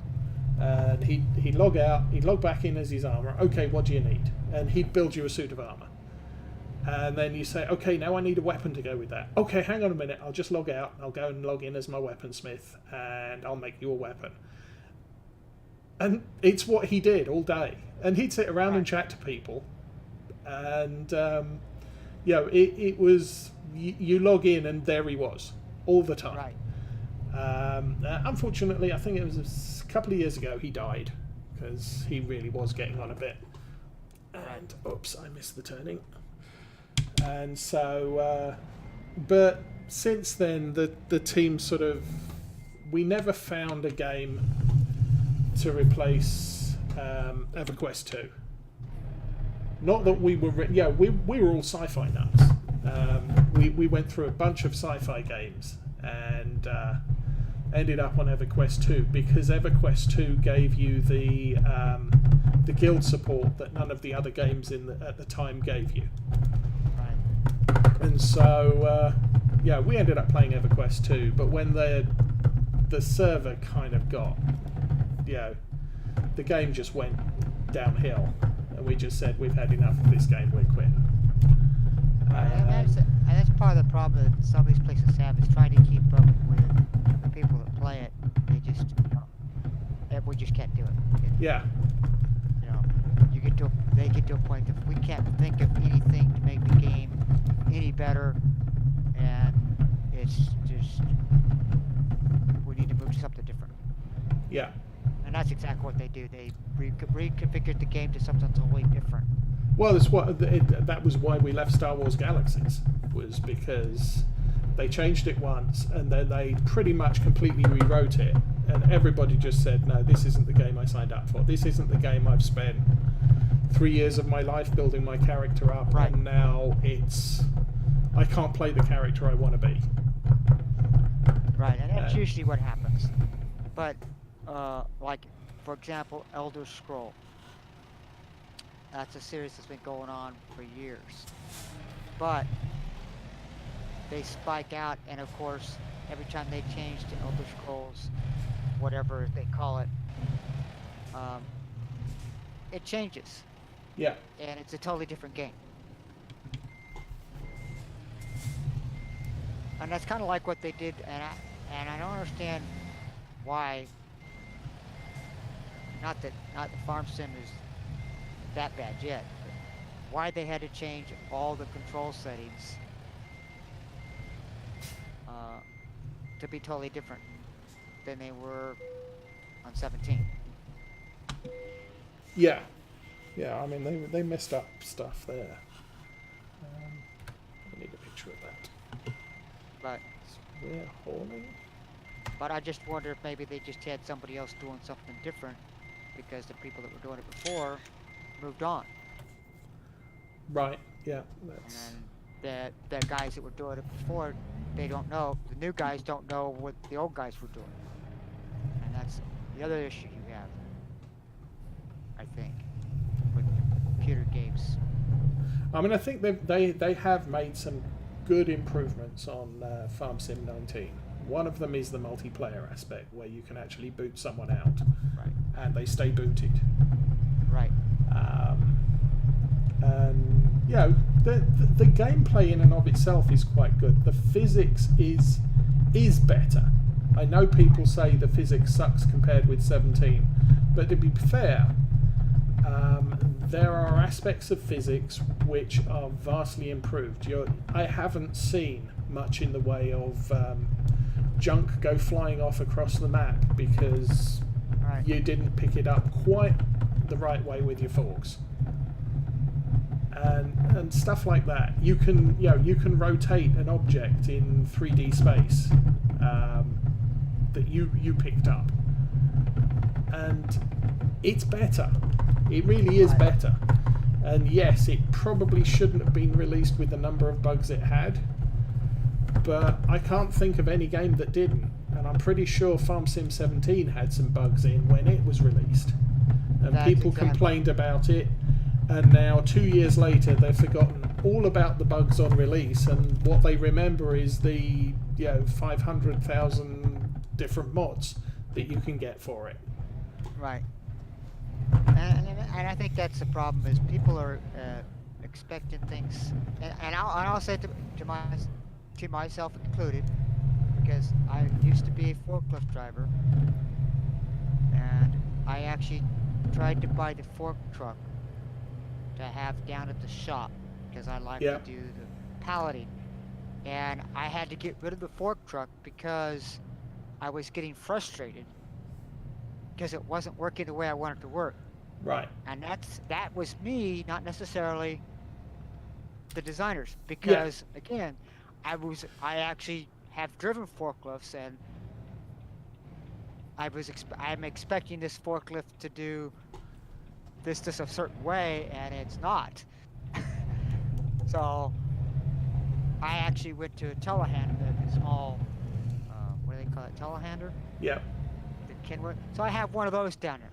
I mean, they're pretty cheap because I'm looking at this one. It says in real life, if you go to a feed shop or a shop, they usually have a forklift Yeah. for those that buy pallets of stuff, and they'll pallet it on the truck for you. So that's why when I says, okay, I'm going to go buy this thing and it's going to sit at the shop, because technically, when you go to a shop and buy this stuff, they'll have a forklift there, or a hand pallet truck or Right. something that you could pallet onto your truck for, or you could manhandle it from the, to the back of your pickup, Yep. which obviously you can't do here. So my point being, okay, I want to be as close to realistic as I can, but I don't want to have to haul this fork truck back and forth as a piece of equipment that, to me, technically would be Oh. at the shop Oops. that I would buy it for. They would provide it for me and a driver. Yeah. So, Yeah. I so I mean, said, okay, what I tend to do on Farm Sim is buy a Kramer. I think that's what I have. That little, Because it's what 30,000 right, on my long-term Lawfolds farm. I'm using the Kramer at the BGA because I right, was doing mostly what is it bales, right, and obviously picking up and putting down bales is quite easy with a Kramer, and it right, saved bringing a tractor the entire length of the map in order to do all my bale handling. But right. you didn't have a forklift. Oh, that's not going to work. You didn't have a forklift available for 17, at least not officially. Right. Well, like I said, I'm not happy with the forklift, so I won't.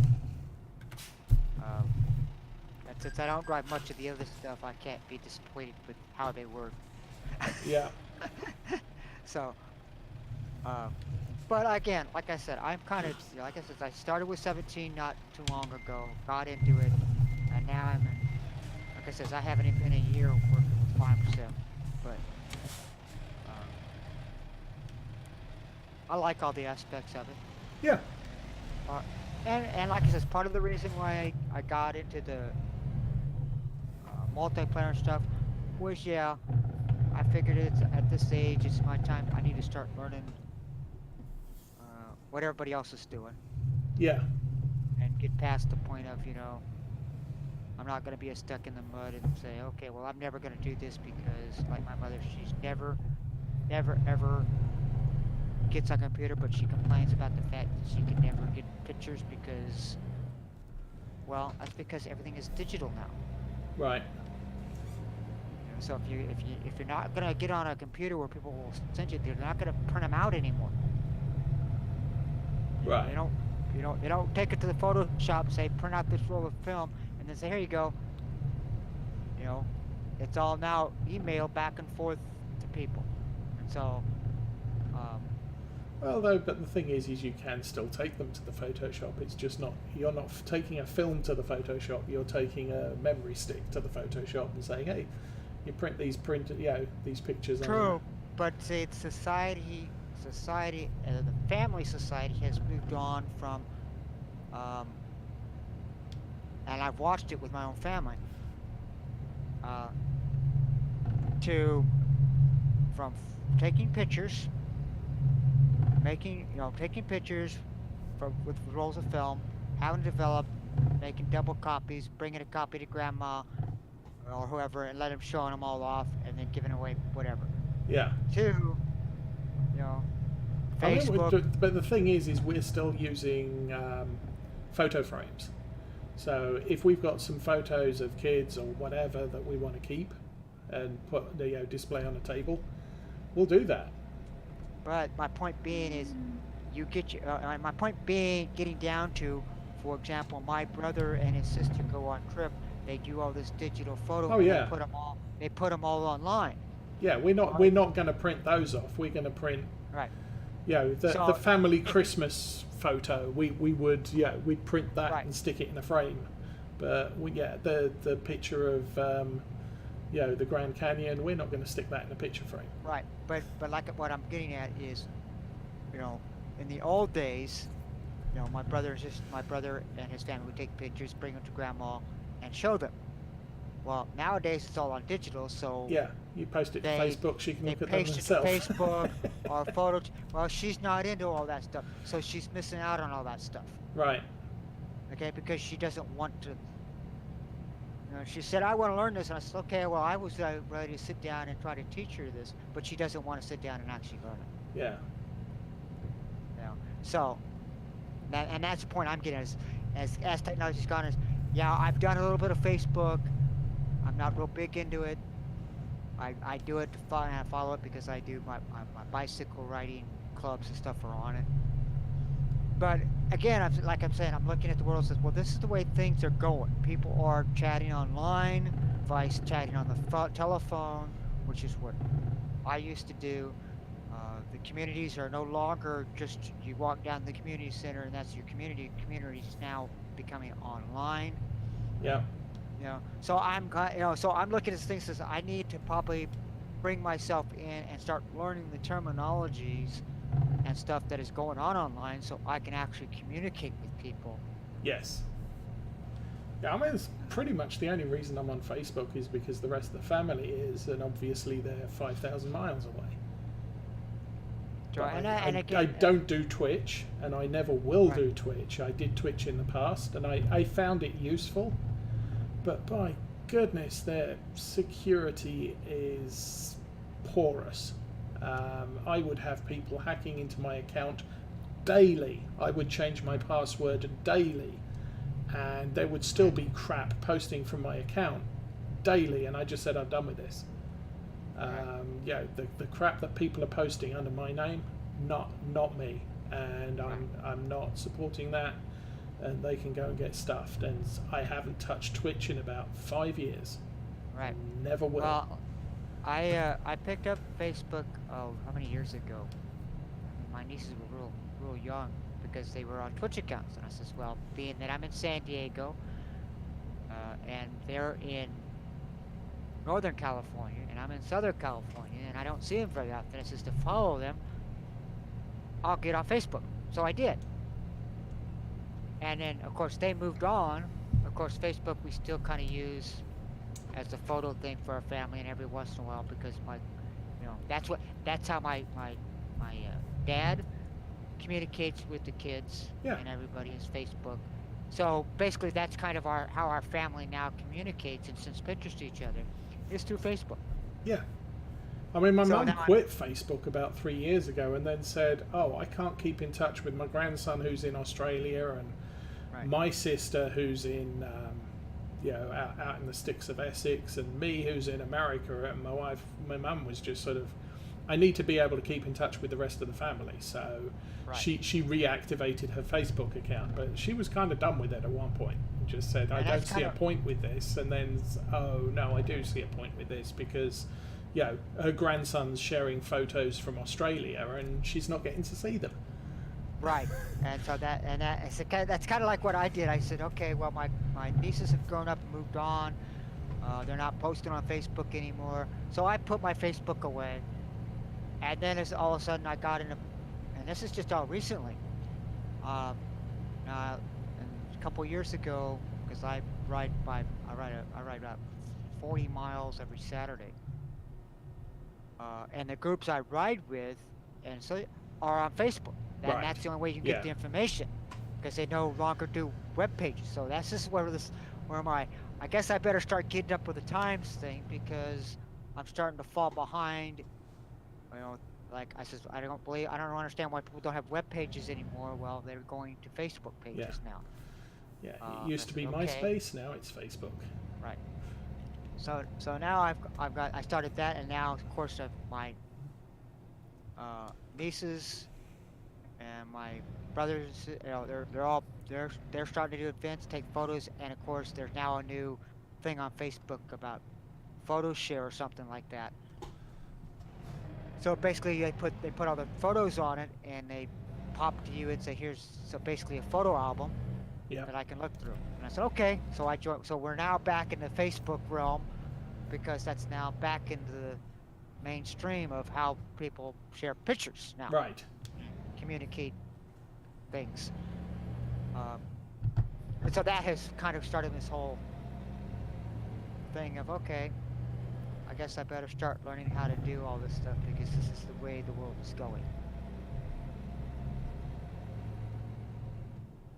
To make that long story longer, that's kind of why I'm actually on all this stuff, is not because I'm actually here because, well, I do enjoy playing the games, but I'm not doing the multiplayer and stuff because, like I said, I could do that stuff by myself. Yeah, I mean, that's the thing. I mean, when it comes to at least multiplayer online role-playing games, I want to be with a team that I like. And if I can't get with a team I like, then there's no... Yeah, a lot of the time I'll play the game for a year or two and then I'll quit, because you get bored with the games eventually. Now, something like Farm Sim,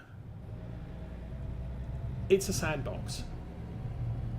And I'm still playing Farm Sim 17 on my Lawfolds map because I haven't completed the cow breeding and pig breeding achievements. And I've said, I want to get those done. And then, because then I'll have all, 20 achievements?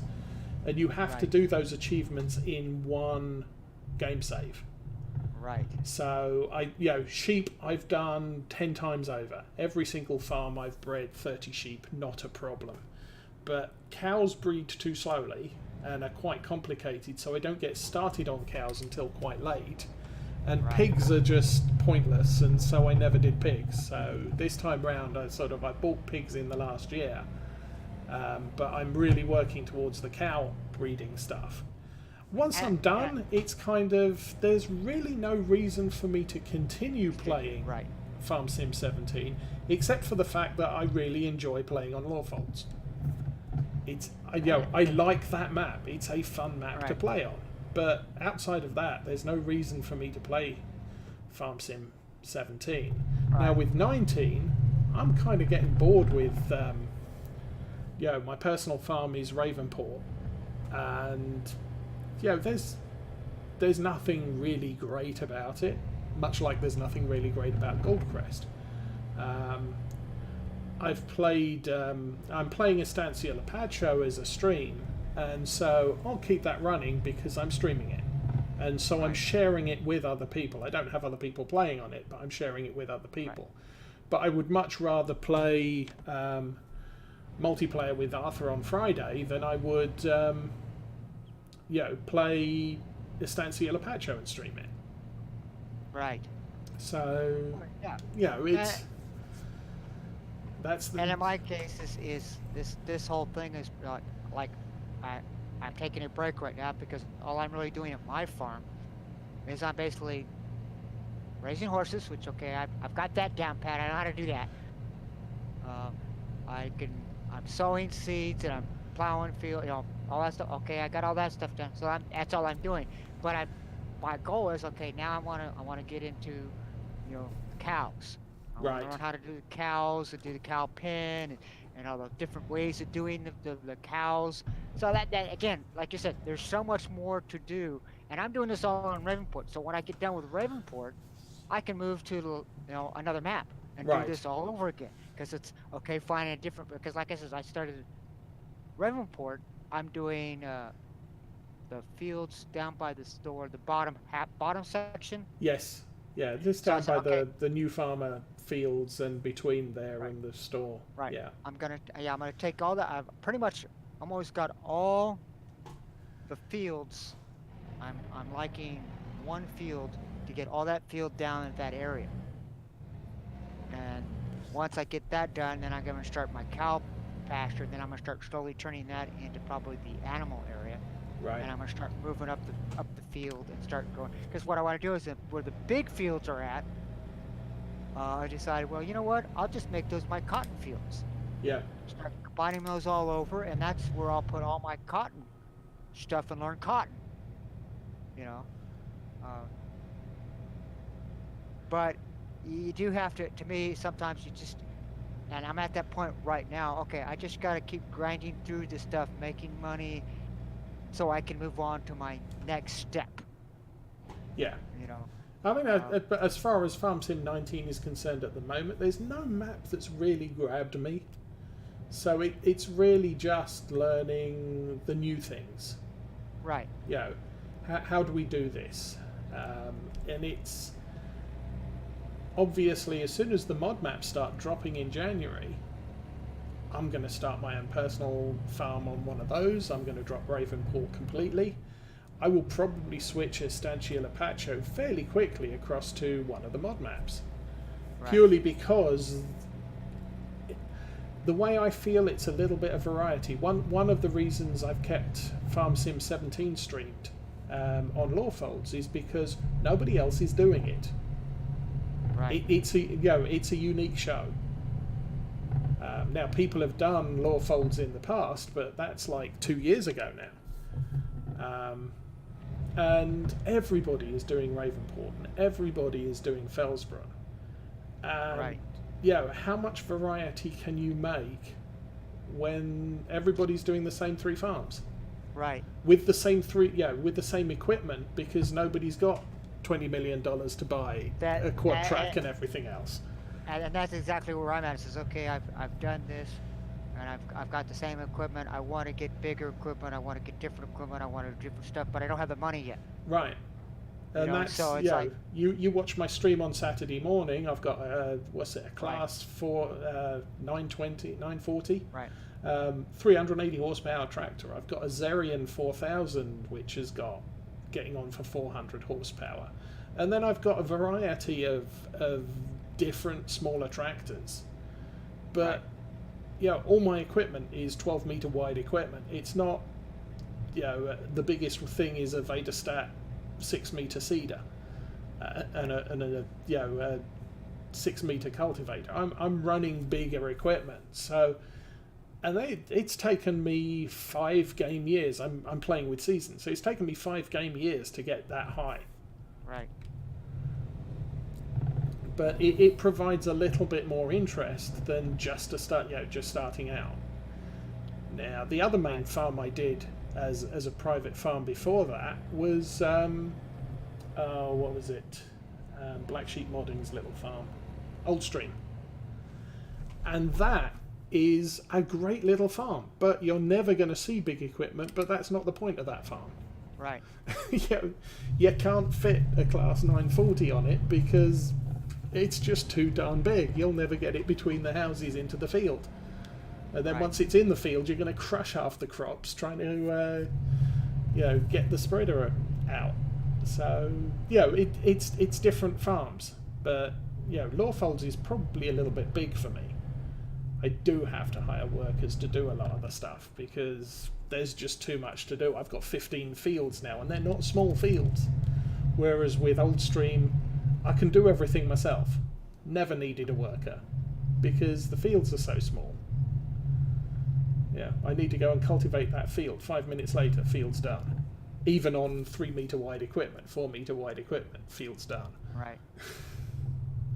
But you find, unless there is something on the map to capture your ideals, you do need somebody else. Playing a multiplayer gives you variety, gives you people to talk to while you're ploughing the field for the 3rd time in a row. Right. Let's go. Oh, I'm nearly at my next destination. So I found some hay to haul on my truck. Yeah, I'm gonna have to try that connector because I just had a high ping. I don't know what it was, but I could tell because I almost lost. I did lose connection and reconnected on Twitch. And I've had issues in the past. I mean, I've used Comcast a number of times, and I've found them to be unreliable.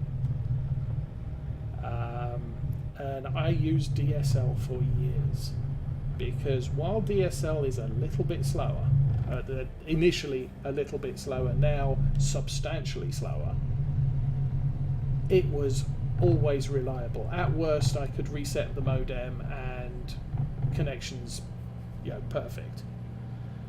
And with cable, it was sort of, okay, reset the modem. Okay, that didn't work. Call up the cable company. Oh yeah, we had a service engineer in your area. We'll be out tomorrow to fix things. And it's just like, no, not good enough. And so we've been using DSL, as I said, for years and years and years. And about 3 years ago, it just got to the point where, I'm sorry, DSL is not fast enough. If I do a Windows download, it takes 8 hours to download the patch. Sort of, no, I can't live like that. I need something different. And because I play online games, cable isn't a thing, or satellite isn't a thing. And so it's sort of, right, what's available in this area? Comcast. And it's sort of, oh crap, really? Okay, well, I guess we'll give it a try. And I have not had any problems with them at all. The only problem I had was when the gas company came in and installed the gas lines, because we were on propane before that, and they dug right through the cable line. And I called the cable guys out, and they said, oh, we can't be there for about 4 days. I said, yeah, I work from home. I need a connection like tomorrow. They said, yeah, we can get someone out to you tomorrow. Is 10 o'clock too early? So, nope, that's great. So, guy turned up 10 o'clock the next day. We literally told him, the backhoe had dug straight through the line. And I can point at exactly where it happened, right there, because I was watching him and I saw the cable go down. I saw the internet connection go down. He said, okay, and he went out, he had a look. Yep, they dug through the line. And he just got a cable, patched it across the yard. So we actually ended up with our cable on the surface across the yard. And then he said, someone will be over in a couple of days to dig that under. I found them to be very, very reasonable this time. Yeah, well, that's my problem. I'm stuck with Cox Cable because there's no other cable company out here that you Right. could shift to. So, so I think part of it is the fact of there's so many people on this circuit. We're both parking in the same place. It slows me down. But I've been looking at my Discord. My Discord pings are like 86, 93. Yeah. And that's kind of high. So I'm hoping maybe if I hardwire, that'll drop that stuff down. Maybe, even if I gotta use a long. Like I said, we hardwired ours in about a year or two ago, and it made a world of difference. But I won't permanently do it until I actually figure some more stuff out and actually move it upstairs. But I might try. I did buy some HDMI cables that I might just run to see if that helps even though it's a long distance. Um, See if that will help. Ice the Wi-Fi. Even if it reduces it down a little bit, or at least it maintains uh, my pinging to a, like if it stays at 80 or 50 constantly instead of bouncing up and down. I don't mind it bouncing down. It's the up that Right. Yeah. drives me nuts. And like I was seeing on Arthur's channel the other Friday, it's a couple times I bounced up to 1,000. Yep. And I go, that's not good. So, yeah. So hopefully, even if I do that, maybe that'll at least cut that down to where it's not bouncing up so high. I'm hoping. Even though it's even though I know it's going to be a long. Okay, well, but if that works, and maybe that'll help my stream, the videos I'm looking not freeze up Yeah. either. And for me, right now, that's all I'm asking for.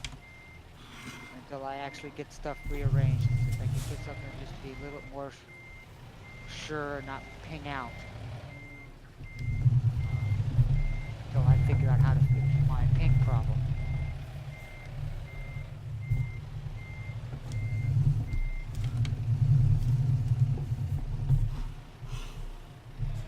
And that's the other reason why I don't mind doing, especially now in the multi-server, that I don't mind being a farm manager. Because if I'm not jumping around on equipment, I'm just standing there, I don't ping so bad. Right. Yep. So, okay, you guys go have fun. I'll sit here and just direct.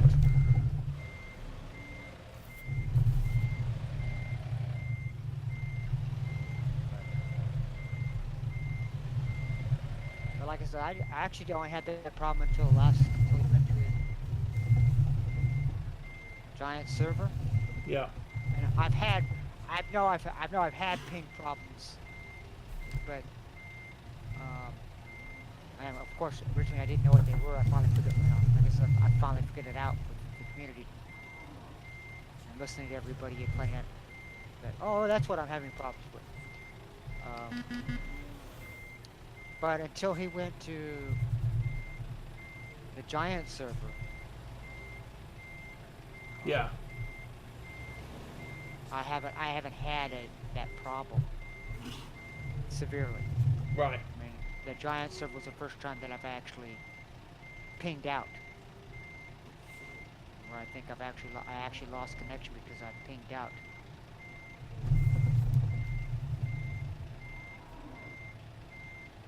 And I was at a point last Friday where that I was thinking that if the ping continues going, then I'm just gonna have to close out and quit. Yeah.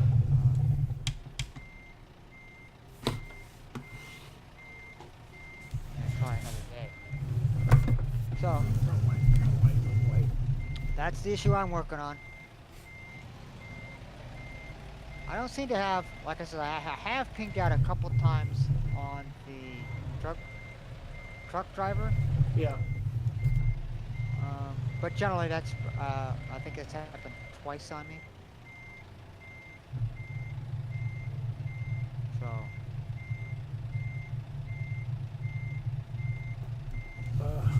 Good grief. I've made a real hash of this thing. Having trouble backing in? Well, there was another guy here as well. Yeah, I saw that. So, That makes it tough. he's gone.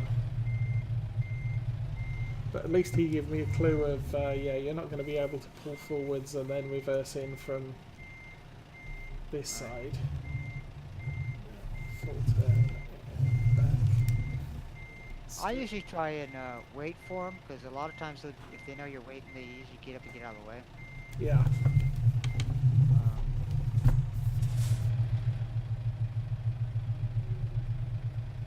And I do the same thing, like when I pull in and I know I've got a load sitting there where he's at, I'll sit and wait till he pulls out. Yeah. I'm trying to be a courteous driver. It's like when they honk at me, I honk back. You know. Yeah. Sometimes if I'm really bored, I'll honk at them to see if they'll honk back. When I take those real long drives that I'm doing 80, 90 miles an hour on the freeway. Bing, done. Unload. Well, that's a different load at least. Hadn't done hay before. Ooh, what's that? Achievement progress. Oh wow. Company collector 14. That's weird. You're done, but your stream is still showing you backing in. Ah yes, no, there's and that's not an intentional delay. That's just a.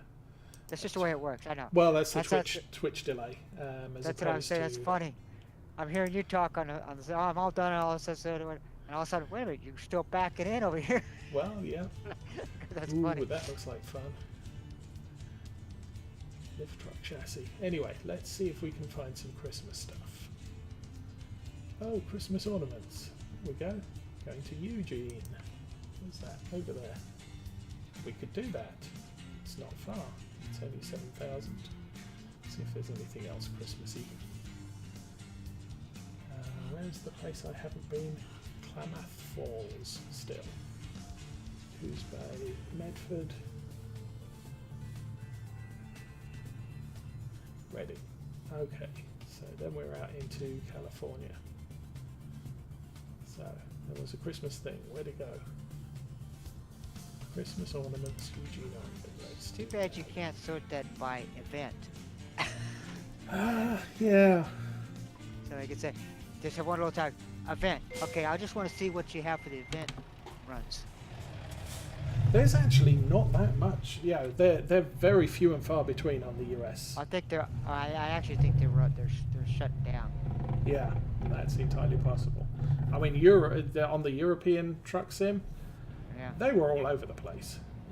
Right. Well, I can turn my hazards off.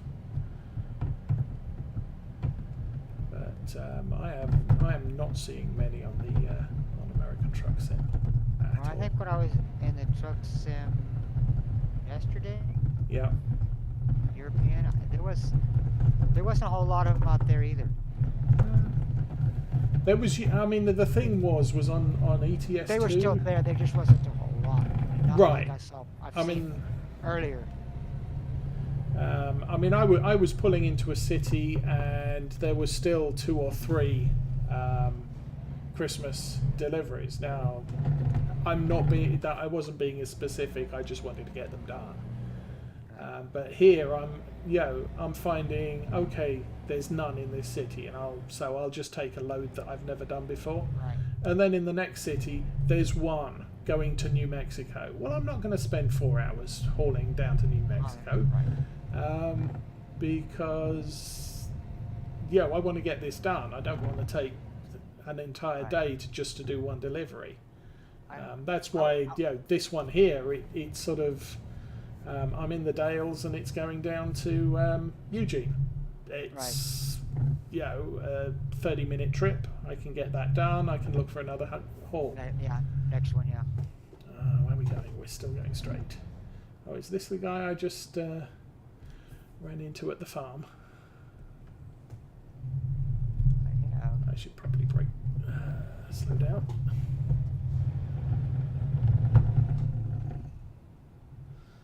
Doesn't look like it. Nope. That's someone new. Oh, he has. Big load. I wonder if he's going to have as much fun as I did the other day. Yesterday. Did you watch that stream? No, yesterday. Yesterday I was on. Got home and spent a long haul from. Where did I go? Basically from England to the toe of Italy. Right. Oh, I posted it to YouTube last night, but oh my goodness, it was. Yeah. I'm kind of like Arthur right now with so much stuff going on. I just don't have time to. Oops. I haven't even gone through any of Arthur's YouTubes. I missed some of his events. But it was a 4-track down to Coors Bay, and I got down, or Coos Bay, and I got down there, and I'm in a narrow road with a fence on each side, butting up to the road, and I've got to get through this gate that's, about the width of a short trailer length. Oh, geez. And I have to get, an articulated trailer like that thing through it. It's just sort of, my goodness. I had to go round the block once because I'm not going to get this in. Well, I just watched him pull in, and I've learned, because I've pulled into these places before, that if you pull in and you turn left, go around towards those boxes, Yeah. and you actually pull in a little bit more, bring your nose in and come back out, Yeah. you can set yourself up just right to pull into where he's trying to pull without having to back up, pull in, back up, pull in. Yeah. I mean, I think I ended up, it took me half an hour to park the thing. Just trying to get it through the gate. Yeah. That's just sort of, oh my goodness. And I'm looking at it saying, you seriously want to get me to get a 4-track through that gate? You've got to be kidding me. Sometimes I wonder, because like I said, you look at some of these, they have that one entrance that's got that cement block wall. Yep. It's got barely big enough for your truck to fit through, and you're trying to get this huge trailer around the corner and into that thing. Yeah. Who designs these things? You wouldn't have that in a normal... Well, in Europe, yes, you do, because those things were designed back when people were riding horses and carts. And you can fit a horse and cart through that gate, but you can't fit a freaking truck through the gate.